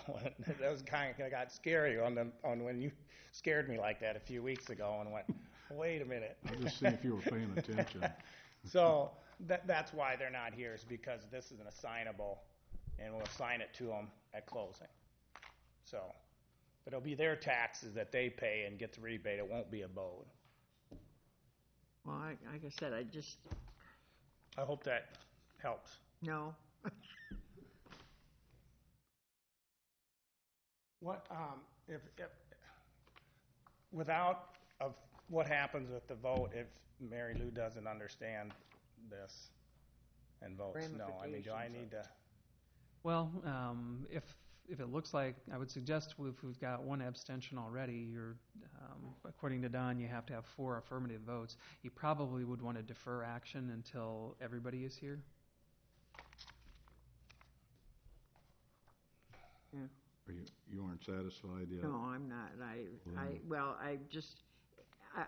I've talked to John, and I get the impression that he's not real happy with what's been developed so far. I don't know. He actually called me when you visited. He did. And he said... He said, do you want me to say that, what he said? I'm sorry, say that again? You really want me to make that a public record, what he said? But pretty much there was somebody representing the city here. I told him whatever they wanted to hear to get rid of him. That's pretty much what he said. I said, thanks a lot, John. Yeah, well. So, the city hasn't been involved in this at all, in none of these. Right. It's always been me. Yeah. And he really didn't want to talk to anybody about it because he's got an attorney handling that for him. So that's why he wasn't up front with you. He called me right after you. I didn't know who was there. He said somebody. It was me. Well, then I wish his attorney would have called me to explain what was going on. They don't have any ownership yet. But like I said, it's mine right now. And if I built it and Emer didn't move, I'd be paying taxes and getting this rebate, all right? Okay. Well, I'm assigning that to him when he pays me for the building. That helps at all. Okay, that does help. Thank you. So, did that answer your question? That Do you answers my feel like question. we can go? I'm not questioning No. Jeff's No, honesty. please No. don't do that. No. Okay, any other questions on this? Oh, well, what did you? Yeah, go ahead, come in. Larry Sankey, 1580 3rd Avenue. John Hall doesn't own all that property. Bruce Waters owns the first 2 warehouses. That's not part of this deal. Okay. I just wanted to make sure you know. I know what he's having. Okay. Yeah, I'd like to get the rest of it someday. Okay, any other discussions from council on this? You're ready to vote then? This is resolution 24899. Why don't you do a roll call, Beth? Mr. Spinks? Yes. Mr. Abou-Osley? Abstaining. Mr. Draper? Yes. Ms. Pazur? Yes. Ms. Etzel? Yes. Passes.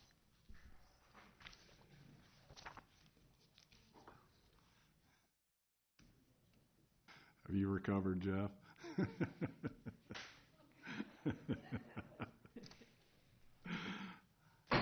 Public hearing regarding the approval of a proposed development agreement with Abode Construction for the construction of a new facility for Klinger painting and decorating, including annual appropriation of tax increment payments in an amount not to exceed $1.75 million. Another talk on this, Lon? Yeah, this one is actually a little bit different than the APC one because obviously the building is already up, the company is already relocated. They have not yet closed, but they are expected to shortly thereafter this agreement is in place. Same thing, we are doing everything we can to make sure we're holding that business harmless for working with us on a relocation for a transportation project. Okay. Is there anyone in the audience then want to speak for this project? Seeing none, anyone want to speak against this project? Not seeing anyone. Public hearing is closed. Ms. Pazur. Your Honor. Yes, ma'am. I move to approve Resolution 24,900, approving a development agreement with Abode Construction Incorporated for the construction of a new facility for Klingler painting and decorating, including annual appropriation of tax increment payments in an amount not to exceed $1,750,000. Second? I'll second. Thank you. Discussions then. Discussion. Nothing? Okay. This is Resolution 24900. All those in favor, say aye. Aye. Those opposed? Abstain, right? Oh, you abstained on that. One abstain on this. Councilman Etzel. Resolution number 24901, approving a service agreement with ECIC OG to establish a revolving fund loan fund. Second, maybe? Second. Thanks. First off, what is EC? ECCOG is the East Central Iowa Council of Governments. They are a regional planning affiliation that covers several counties in East Central Iowa, and they have been doing revolving loan funds for a very long time. They administer one that is capitalized by the EDA that has 7 figures worth of money in it. They administer several on behalf of the city of Cedar Rapids, including one for the Newbo district, and then another one that they set up using some flood recovery dollars. One of the items that the council had discussed in strategic planning the last several years in a row was that the way that the financial incentives are currently set up, they really favor people who are property owners or making a significant investment in property. At the same time, you have other businesses that can make a significant investment but never own the property, and there wasn't really anything that was available for them. And so this is a way to try to fill a gap in the market. Medco has a similar program that has been used, but it's restricted more to heavy commercial and manufacturing and industrial. So there wasn't really anything out there for potential service businesses, professional office, retail, some of the other uses. And so this one is one that we will be capitalizing over the next several years to help fill that gap. To me, it's kind of an equity issue that if we're going to be providing some type of assistance for businesses, we really need to make sure that we have something on the books that all types of businesses can access. Is there any limit on this that they can borrow against? Let's see. ECCOG had proposed a limit. Let me see what they put in there. So some of the mixed-use businesses that we're looking at, this would be something that multi-purpose buildings that are going on could be utilized. Yeah, this one is really geared towards smaller projects. Oh, okay. Now, where you often run into trouble is the restaurant that wants to expand or needs a new hood to meet code. The bank says we can only loan 80% loan to value. Their cash flow says that they could support 90%, but they can't quite get that difference. And to help them when they're out there on startup, that's what these types of loans are typically used for. Okay. I was just taking a look here to see. But there is a limit. Yeah, most of the time, I mean, they require that they go out and secure as much from private financing as they can. And typically, they will provide up to between $5,000 and $10,000, but again, they have a limitation on what their percentage of a project could be. Okay, thank you. Go ahead. I was just wondering, who is the contact person if someone is interested in this? Can you grab that?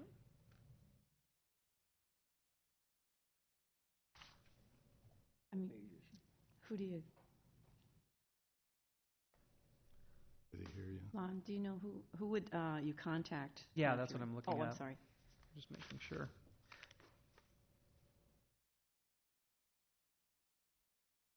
It's not someone at the city, though, right? No, it's Okay. actually through ECOG, the Oh, ECOG okay. staff. I mean, I know Doug Elliott is executive director, who I've worked with on most of the development of this, and the name of the lady who's runs the RLF programs is just escaping me at this point. Where does that come back into the city, though, Lon? It doesn't. It actually sits with ECOG. Okay, so there's no one at the city that would be involved in this? Not with the processing of the application. They do come back to, there would be a local committee that would have an opportunity to weigh in before ECOG's revolving loan fund committee would have authority over making the final approvals. So is that a committee that we would need, the council need to set up then? We would need to make some appointments to that, yes. Okay. But the ultimate decision on whether or not, for example, whether or not it's creditworthy, whether or not it's a project that fits the criteria, would rest with the ECOG Revolving Loan Fund Board. That's a board that they have put together over the years with bankers and other financial professionals that do this kind of stuff for a living. That's one of the challenges with the city is, we really don't have that kind of expertise, and they do. Mm-hmm. Did you answer your question? Yeah. Robin Jacobson would be the one who would handle it. Did you get your question answered? I do. Okay.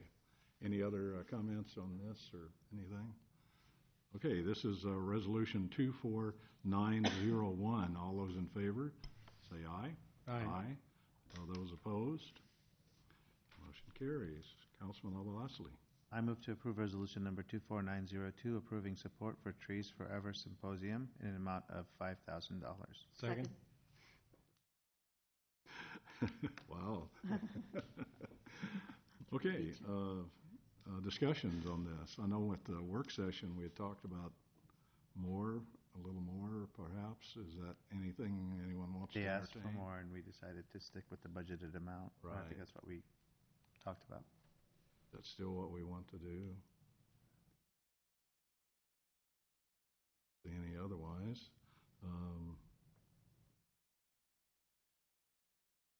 Any other discussion on it? No. For Resolution 24902, all those in favor, say aye. Aye. Aye. Those opposed? Motion carries. Councilman Draper. Yes, Your Honor, motion to receive and file a letter requesting TIF assistance regarding the Cobden and Harvey building, which is 1138 and 1144 7th Avenue, the old Sword Pharmacy, Parks and Smith orthodontist, Tom Fritz, my eyes aren't working, community investor, who is at 3801 Beverly Road Southwest, Suite 300, Cedar Rapids. Second. Moved and seconded then. The Parks and Smith, they had done a reconstruction a few years ago. Is this to take that off and do some more? Or? Mr. Franz is actually in the audience and has brought some renderings, I think, was hoping to address the council and give you a briefing on the project. So you could do it here, or you could do it under discussion of the resolution, but I think he's got some pictures that would show you. Yeah, let's wait till we get down to the resolution then. All those in favor for the motion to receive and file this letter signify by saying aye. Aye. Aye. All those opposed? Mrs. Pazur. Who did you Mrs. Pazur. I was going to say, wait a minute. Your Honor, I move to approve Resolution 24,903 of intent regarding TIF assistance for the Cohen and Harvey Building, 1138 and 1144 7th Avenue, the Sorg Pharmacy, and Parks and Schmidt Orthodontist, Tom France Community Investors, 3801 Beverly Road Southwest, Suite 300, Cedar Rapids. Second? Thank you. So would council like to see the renderings? I would. Yeah, I would. Absolutely. Yeah, so Seen them, they're you come terrific. forward then and bring those up. State your name and address, and let's see, does someone want to help him with the overhead there? Tom Franz, 3077 Deerfield Drive in Send the Swisher. engineer. Tom Franz. Go ahead. Yeah, okay.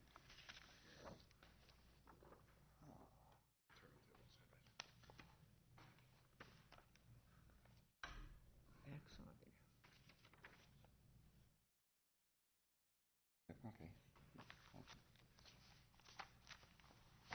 Okay. We were able to acquire both buildings there from the Sorg Pharmacy and Parks and Schmidt Orthodontist, and with the idea of using historic tax credits both on the state and federal level to perform a historic renovation and repurposing of the building there. And so we're going to bring, per the regulations of the National Park Service, restore the outer facade to its original state, and then repurpose the upper floors to market rate apartments, and it would be 3 market rate apartments up above. There would be the back half, which is on the left, this left-hand side here, is going to be 1 apartment that would be facing north, so in the back half of the building there. And the reason for that configuration, at one point in time it was called the Grove City Hall, where there are city meetings and different functions going on, and so the National Park Service likes to preserve that historic fabric and keeping that one together. So that's would be 1 apartment, and then 2 apartments facing uptown there, and on 7th Avenue, and those would be one would be a 1-bedroom apartment, and one would be more of a studio style apartment, and there would be a deck or balcony off the back of the larger apartment, and that'd be facing out towards the back alley. We would Parks and Schmidt they're going to be relocating, and so their completion date of their project could be 12 to 18 months down the road there, but we're just providing for that on an ongoing lease, open-end lease with them. The Sorg Pharmacy, since they've moved out, we will be just bringing that to kind of a white shell, white envelope for other potential retail tenant, commercial tenant. And then when Parks and Schmidt would move out, we would then do the same for that. So that it'd still be commercial on the street level, and then the apartments up above. And in the back portion here, there is behind the old Sorg Pharmacy, a smaller independent area that, depending on the commercial tenant, we may kind of save that for if the Arts in the Alley continues to grow and moves back behind there, it'd be a nice little shop for whatever it's ice cream cones or coffee, donuts type thing, or maybe for local nonprofits to try to raise money or funds for whatever activities might be going on in the alley there. And so that was one concept for that little area in the back. because hopefully we'd be a contributing space and have some open space there for Arts in the Alley back behind.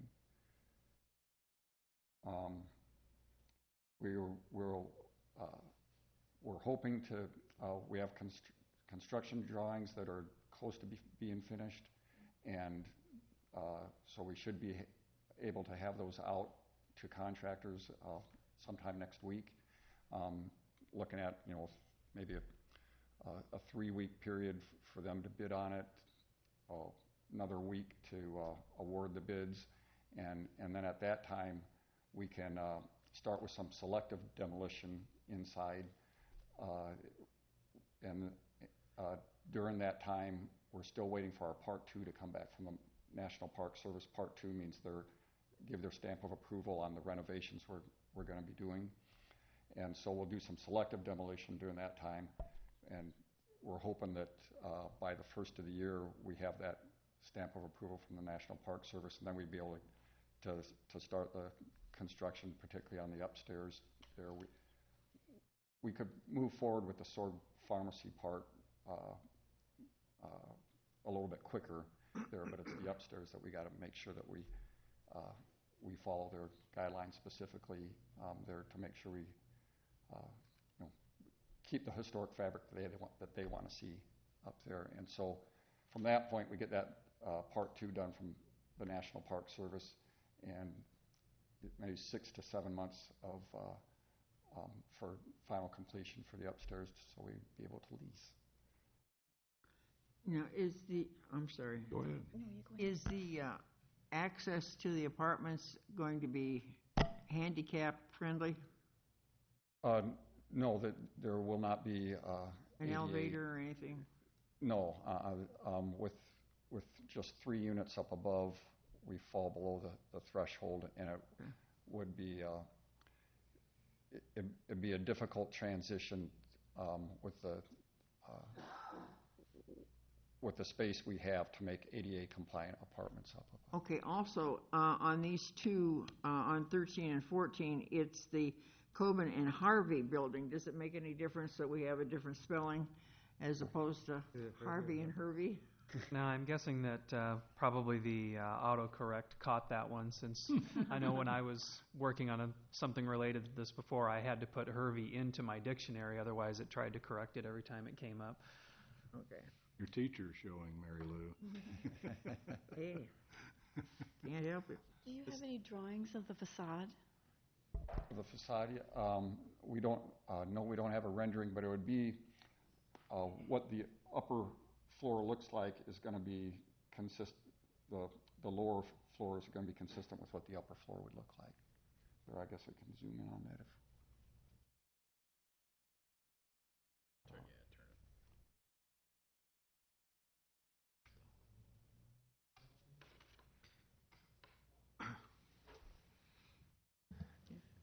Mayor, if you may recall that when this project came through, when Sword Pharmacy, or when Parks and Smith was doing the facade, there was a real big question on the use of the stone and whether it was historically accurate. And the big conversation at the council level, I think, if you'll recall. So, and I think what the proposal is to take it back to the historic, what it was originally. So that's kind of a neat deal for the city. So that's two separate buildings?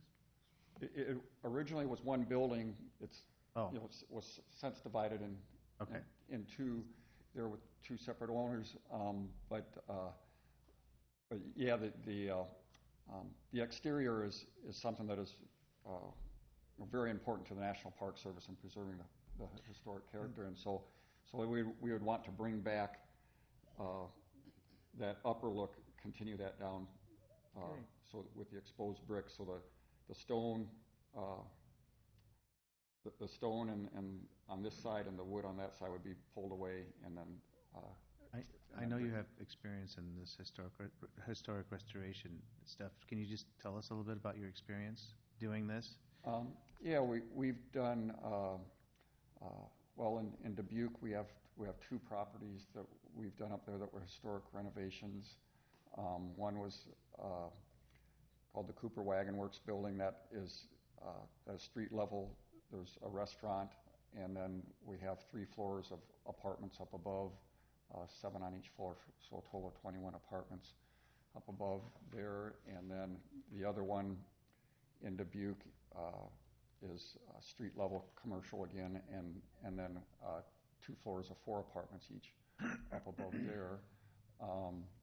In Iowa City, we by the university campus, we took an old fraternity that was had since been sold to a church, and they had used that for over 50 years as their rectory and for their religion classes there.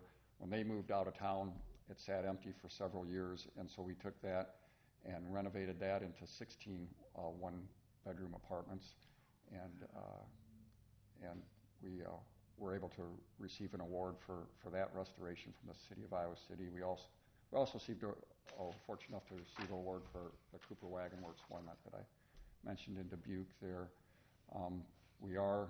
We have done some renovations in Monmouth, Illinois as well, and we're in the middle of 3 buildings in Fort Madison, Iowa. Well, welcome to Uptown. Well, thank you. We're very excited. It's just it's really encouraging to be involved with the community that has the excitement and the commitment for growth and a lot of neat things going on, and we just are excited to be a part of it. Good, thank you. I would echo that. I thank you for bringing a building back to its splendor. What's happened to it was a shame, but it's going to be great. And especially thank you for recognizing the art in the alley when we get to that block. That's going to become very important, your rear entrances, both of them, and what's going to go on there. Very good. Any other comments then? Yeah, thank you very much for the presentation. Okay, you bet. And for your work on this. You want paper copies of this, or? Yeah, why don't you? If you want to leave them over here, Tom, we can distribute them after the meeting. Okay, all right. Thank you. Okay, for resolution 24903, any other discussion from council on this? All in favor of resolution 24903 signify by saying aye. Aye. Aye. Those opposed? Motion carries. Council discussion time. Your Honor. Yes, ma'am. I have 2 instances that I think should be referred to TAC. One is Robinwood Lane. In fact, both of them have to do with speed, and there are no signs. I went up and looked in the northeast part of town, and a lot of these subdivisions have no speed signs, and I'm hearing from the neighbors that it did nice no parking on the street, and it's a raceway, and this one particular one has 8 family members living there, and it sounds like they all have cars and use it as a raceway frequently, and that's the one on Robinwood Lane. And then at 29th Avenue at Indian Creek Circle, there's with the 2 schools, well, the one school is no longer a school as such, but there seems to be a lot of speeding going on there also, and I would like TAC to look at both these locations. That would take direction from council to do that. We do not, by code and traditionally, post in 25-mile-an-hour speed zones. Well, for some reason, these kids that go through driver's training don't have to do like it used to be, where they would have to know what the speed limits were in residential and whatever. And they just feel that they can go as fast as they want to. We can encourage some enforcement in that area at first to try that and see if that works or not. So I'm sure the people would appreciate it. So will you submit a receive and file for these? I would do that. Okay, thank you. That's what we need. Okay, and it needs a second. Second. Thank you.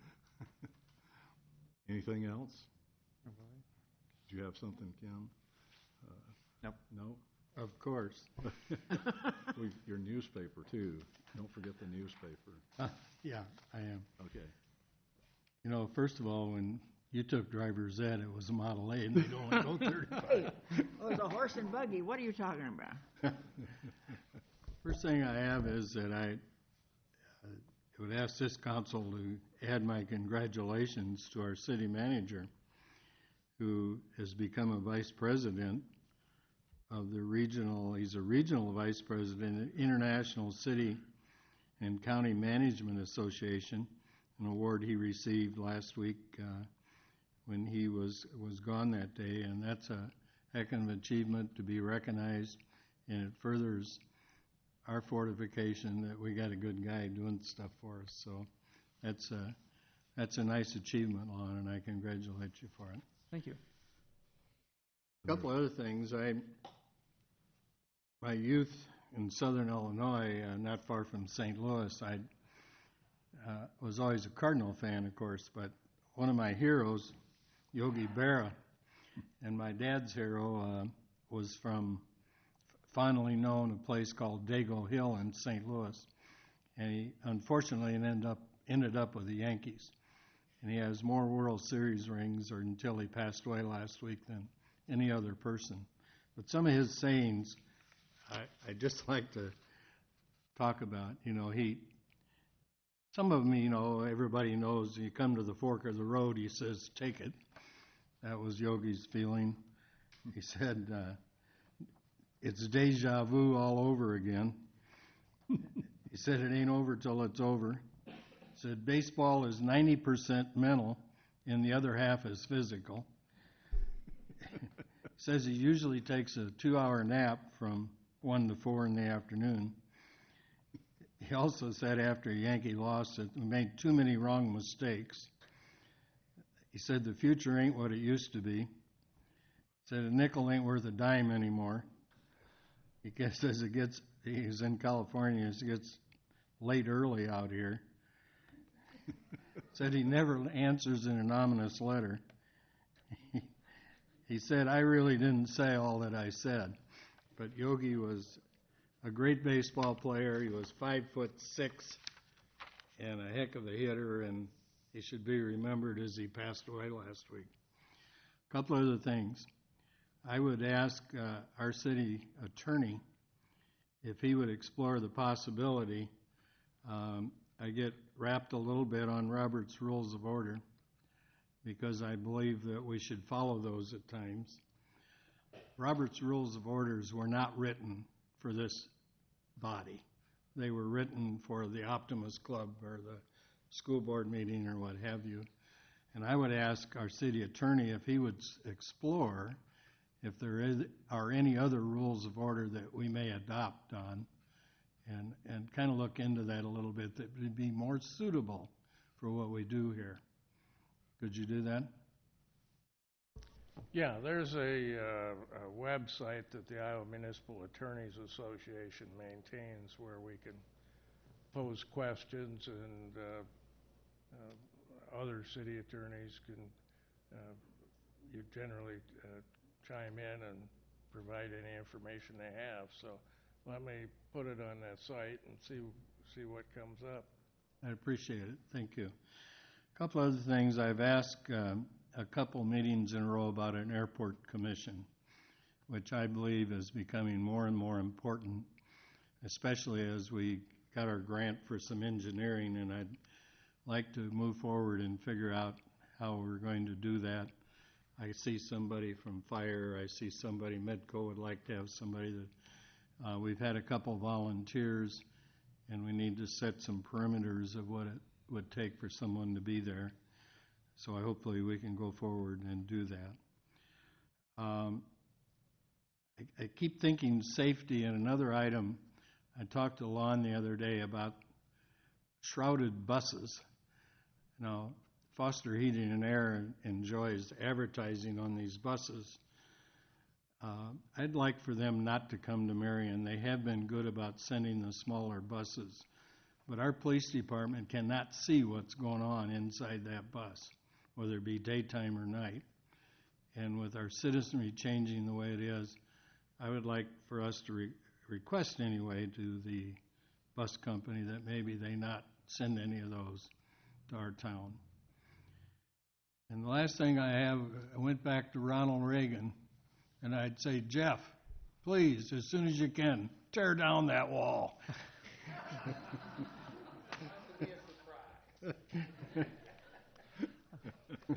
Joe, I was wondering if you might indulge me Sure, for go a couple ahead. of minutes here. The issue of bonding has been raised at several subsequent city council meetings, and if the council would indulge me, I have some information on that. We have a lot of people in the audience tonight. It might be good just to get some of that stuff out there so they could really understand kind of what that bonding is and what it's gone for, if that's all right.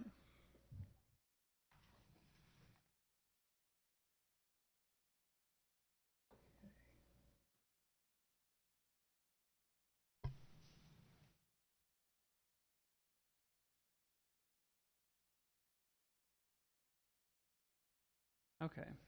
So what I wanted to really go through is that the amount of our bonding has been turned into a campaign issue. It's something that I'm getting asked about frequently, and that's okay. I mean, it's public money. The public has the right to ask about what they've used it for. There's absolutely no problems with doing that. In absolute numbers, the debt that the city has right now is about $56.5 million. That is about 47% of our overall capacity. Our total bonding capacity as a community is actually now reached over $120 million. So we have $63 million worth of remaining bonding capacity. Iowa law says that you can't bond beyond an amount equivalent to 5% of your total valuation. And in Marion's case, that is $120 million. Here's what the history of our bonding looks like, and you can see that prior to about 2008, we were borrowing $3 to $3.4 million every 2 years. As far as I could tell, during that period of time, we only had one out-of-sequence bond issue, and that was for the City Hall construction project. And we borrowed $700,000 for that, and then also, as part of that, we leased the geothermal well field that was installed for the geothermal heating and cooling system that we have here. Now, obviously, with something like that, when we started contemplating the police department construction, you can't fit a project the size of a police department into that kind of a bonding schedule. For larger projects like the 29th Avenue Bridge, we actually had to bond twice to get that project done. And when you do things like that and you're bonding every 2 years, you're getting eaten up by construction inflation. That project ends up costing you more money because you're doing it later.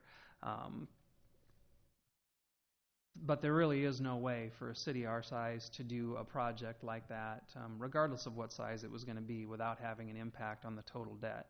And I guess before I go to the next slide, the question I want to pose to the council is, what's always the most cited need that we have in the citizen survey?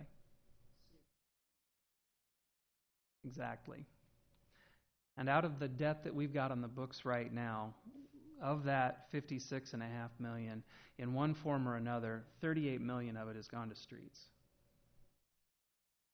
Now, there's reasons for that. $38 million to streets, about $12.9 million to buildings, the bulk of that, of course, going to the police station, $14 million going to other projects, but the other projects actually includes some things like the Marion Enterprise Center, of which a major component is streets. The other projects also include some things that we got stuck with that we had to foot the bill for. When the federal government decided they wanted to raise some money off of radio frequency sales, they commanded all other levels of government to do what's called narrow banding of your radio frequencies. So we ended up having to spend $3 million on our share of the $20+ million communications upgrade that Lynn County had to go through as an unfunded mandate. You don't have that kind of cash sitting around, so you end up having to bond for it. We bonded for $1.5 million for storm sewer improvements. That also includes the airport. It includes repairs to the cemetery, park improvements, and some of the relocations that we've done for the 6th Avenue project. When you start looking at streets, out of that 38 million, there's some money that's gone to actually two different components of that. There's the one that's gone to what I would characterize as repairs of your existing streets and infrastructure, and then what I'll call anticipatory streets. One of the priorities that the council established during strategic planning was for us to improve connectivity throughout the community and start using our investments to make sure that we guided development and spurred development around the community. So we started looking at areas around the community where it made sense. Now, not only was that done to improve connectivity, it was also done to let us wait until we did some other investments. Now, the additions of streets like Connection Avenue and extending 35th Street North had a dramatic impact on the response times of the fire department in particular in getting out to those areas, and meant that we could actually wait for a while before we had to look at building Fire Station 3 or eventually Fire Station 4. So out of that street amount, that 38 million, 14 million went to what I'll call the anticipatory streets and to the Marion Enterprise Center. Now, when we look at where those streets are, here's where they are. You can see that they're spread all around the community. There's some on the north side, there's some on the south side, there's the Marion Enterprise Center out there on the east end. There's one that's not done yet because we do have some money that we borrowed for completion of Armour Drive, but as the council knows, we're in the process of condemnation to acquire the land that we need to put that road in. And now, this is something important. This is important. I want you to remember this map because we'll come back to it later. Now, these are the ones that we've done in advance, expecting to have commercial and industrial development follow them. That would include Tower Terrace Road. There's a little nub of 35th Street North where it hits Tower Terrace, where John Morris has some commercial property. Of course, the Marion Enterprise Center, the 3rd Avenue extension down past the property that we bought for public service, 31st Street South, and then Armour Drive that I previously mentioned. Now, this is why what we were doing before wasn't going to work forever. And this is, I've taken essentially what our debt was by fiscal year, starting with 2000, but then using data that was supplied by engineering and public service, I've tied that back to what was happening to our ability to keep up with roads. Simply put, every year, because the cost of roads was getting higher and higher, and we weren't bonding for more money, we were doing less and less miles of streets every year for road repairs, whether it was concrete or overlays. We simply weren't keeping up. And if there's a reason why streets are on the #1 spot in the citizen survey every time we take it, we had a long history of not investing enough into streets. It's not that we weren't trying to, it's not that we weren't well-intentioned, it's simply that construction inflation was going up so fast that we couldn't bond for the same amount every other year and reasonably expect that we were going to keep up. And in the immortal words of Ron Popeil, but wait, there's more, the green line that I've put on here actually shows those two lines on the previous slide, the amount that we were doing either in concrete or overlay. The top line is the amount of roads that the city was responsible for. Because at the same time we were losing buying power because of construction inflation, we were taking on responsibility for more miles of streets. Developers were building more streets, we were doing annexations to get out into development areas. So in other words, we had less that we could do every year. At the same time, we had more streets that were coming under our umbrella steadily during that same period of time. So every year that gap was getting bigger. And you can see that around 2010, we finally started to close that gap. If I were to layer the local option sales tax on here, which I didn't do, you'd see that we actually have started to make some progress towards addressing the backlog of deferred road maintenance that had occurred. Now, the other thing I want to point out is really what this debt has leveraged. Yeah, we've borrowed quite a bit of money, and there were purposes behind all of that. But along with that money that we've spent, we've leveraged over $21 million in grant funds. And yeah, I mean, you can say that, well, that's my tax money too, and it's true, that is. I mean, a lot of that is government money, but given the choice of that money coming back to Marion or going somewhere else, I will pick Marion every single time. So we've been very aggressive in going out and trying to seek dollars when we've come forward to do these projects to make sure that we're leveraging everything that we can. So when we've bonded for these dollars, we've been leveraging outside money at almost a 38% rate, which I think is absolutely outstanding. There's where it's come from. I mean, these are all the different programs that we have looked at over the last 9 years. We had a lot of success when the stimulus funds were awarded. Then the state had an iJobs program that we used. We've leveraged FEMA dollars. We've been incredibly successful in leveraging trails funding from the Corridor Metropolitan Planning Organization. And I'll give Kesha Billings and Dan all the credit in the world for looking at those opportunities and working with Mike to make sure that we had the proper plans in place to be able to take advantage of that. This doesn't include all of the other money that we've leveraged. It doesn't include all the private contributions and donations that have gone to things like the amphitheater project and other places that we have put money in that bonding has helped us to leverage. This is only the direct grant dollars. And it does include the airport. The airport, I would expect over the years, is going to be a huge recipient for us.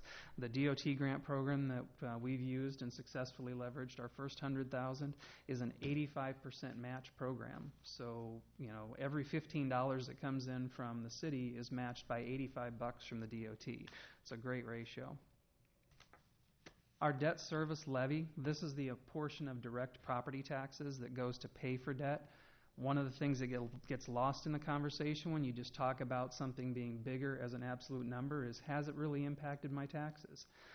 20 years ago, the debt service levy was $2.30 per thousand. The budget year that we're in right now, it is $2.19 per thousand.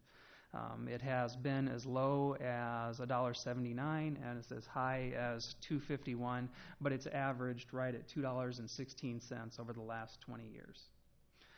And part of that is because we have been successful in working with the development community to leverage and use tax increment financing. The remaining portion of that debt is being paid either, as I referenced earlier, we borrowed some money for stormwater improvements. The stormwater utility pays for that.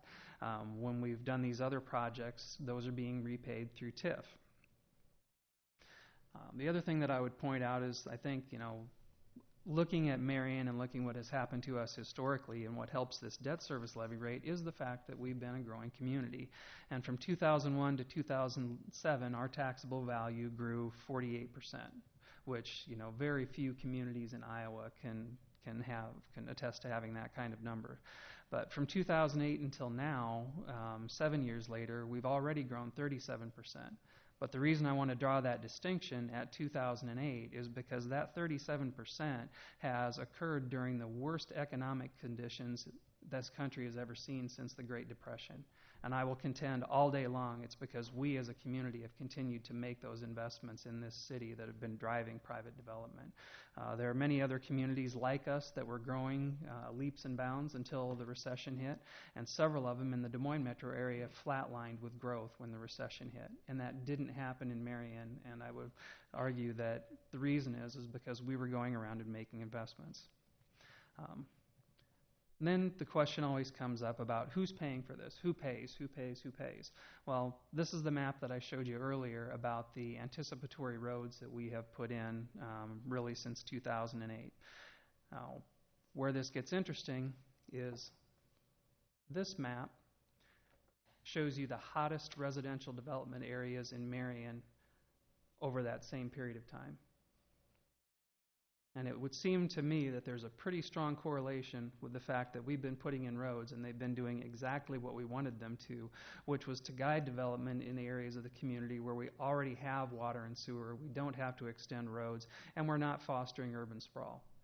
Infill is a great thing for communities because you're building out areas where you already have infrastructure. And in some of these cases, like the developments down off 31st Street going to the south, they might have been able to continue going, but they were going to run into a problem with things like fire code. Because the fire code, our fire department enforces and says that if you're building a subdivision, you can only have 100 properties on there with one entrance or exit. They were getting to the point where they were going to run into that limitation. We put 31st Street in to the south, and they were able to continue to develop, which helped the Marion Independent School District, helps us. but you can't deny the correlation. Now, this isn't an exhaustive list. I mean, there's other ones that have done pretty well. You know, Skogman has some properties off East Robbins Road and some off of Boyson that have done particularly well, but there's a very strong relationship between us going out and doing this and additional development. And then on the commercial side, I did this map a little differently. The blue streets are the ones where we have gone out and put streets in the hopes and anticipation of getting commercial development. And this map, if you can see it, the little green stars are areas where businesses have invested and put significant buildings up. Again, this isn't meant to be an exhaustive list. You've had other ones. You've had Ed Reed's investments in his building. You've had the redevelopment of the old Uncle Stan's building. You've had the Dairy Queen be redone. You've had Hannah Plumbing and Heating. You've had other ones. But if you look at the ones that are in excess of $1 million, this is where they're at. And the ones that are in excess of $2.5 million or $5 million, this is where they're at. So when you ask the question about who's paying for all of this development, the people in these circles and the owners of these green stars are the ones that are paying for it. That's why the debt service levy hasn't gone up. We haven't asked the citizens of Marion in general to pay to subsidize this growth and development. It's being paid for by the people and the organizations that benefit from it, period. And then finally, I want to address a couple of other items. I distributed a copy of an opinion that one of our bonding attorneys did related to voting on borrowing. I know that the police station is still an issue for some people, and that's fine. You're entitled to that opinion. There's no problem with that. But Iowa's law is exclusionary. You can only place items on the ballot if the state code specifically says that they are required to be placed on the ballot. So if the council is approached by somebody that says something like, we need to put the library on the ballot on an up or down vote on whether or not you can expand it, you can't do that. It's not legally allowed under Iowa code. Further, the Attorney General's opinion from 1994 that sets that out says that we cannot spend public money to do an advisory opinion on that kind of an issue. It's very stipulated. You can only put on the ballot what the law says is required to be placed on the ballot. So if you're asked that question, I mean, as I've said, I think a few times in the past, occasionally I get to be the one that delivers news that people don't want to hear. But it's my responsibility to tell you about the environment and the regulations that we exist in, not the ones that people might wish that we have. And that's the case here. So overall, yeah, debt's higher. I will own to that. You know, I've made recommendations to council. Council sometimes has done them, sometimes has not done them, sometimes has taken them and added to them. But during this period of time, I didn't even address that this is the lowest interest rate environment we've had in 40 years.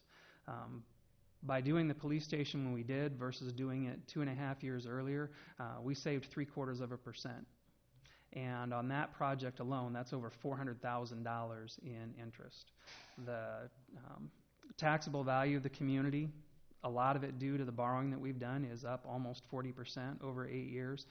We've brought in $21 million back in grants, and the debt service levy is still consistent with the rates that it was in 1995. I mean, there's a lot more that I could say about debt and what it's been used for. I understand that some people just are philosophically opposed to debt, and that's okay.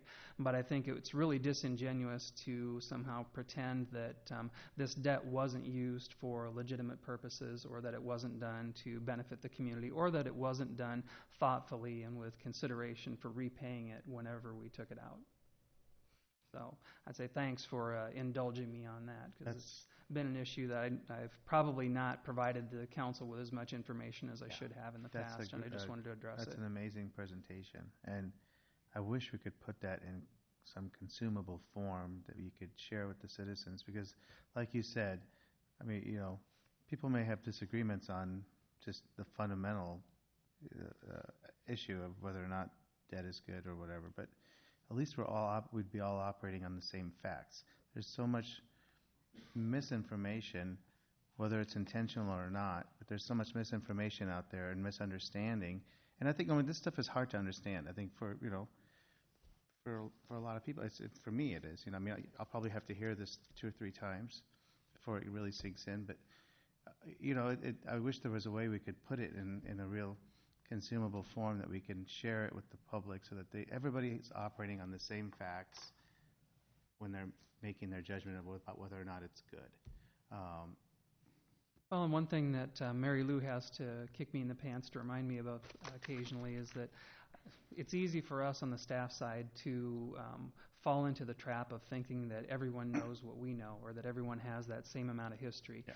And if you've got folks who are newer to the community, newer to the city council, we as a city sometimes have to go back to basics and provide more information from the ground up rather than just assuming the council or the public or even the other staff members kind of know everything that we know in the back of our heads. You live, and that's on live us. this stuff day in and day out.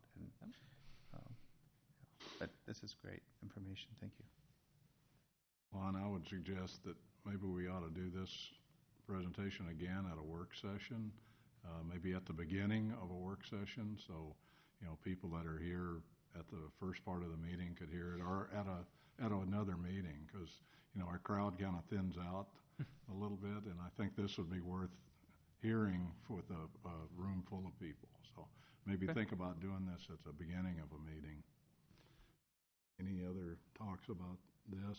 I wanted to bring up one thing. I won't keep you long, but we had an emergency drill yesterday that I got to help participate in.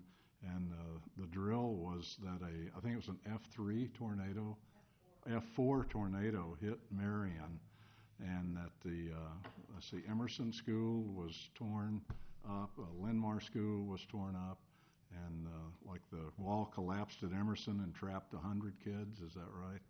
And that Linmar fortunately had dismissed, so they missed that. But I got to participate in and see out at the emergency management what it takes to cover a drill. And believe me, it was a room full of people, and they were literally running around when things really started hopping, and the time compression was a little bit there. But I want to thank Deb and her folks for helping out, and it was very eye-opening to see that. So in the midst of all that, normally they have just a Dwayne Arnold emergency.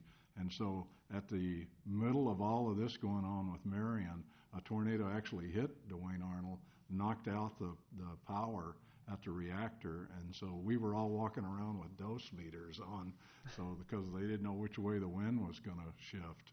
And so they were using current conditions with that. So on top of all the tornado efforts, then they had a nuclear emergency as well. So it really, you could see the strain on some people. And so it was very good to participate in that.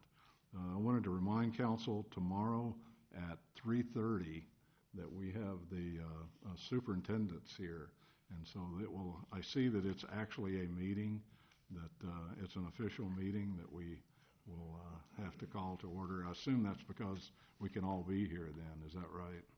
Yep. Okay, so 3:30 tomorrow right here, and meet both superintendents. So with that, anything else? We're adjourned. Thank you very much.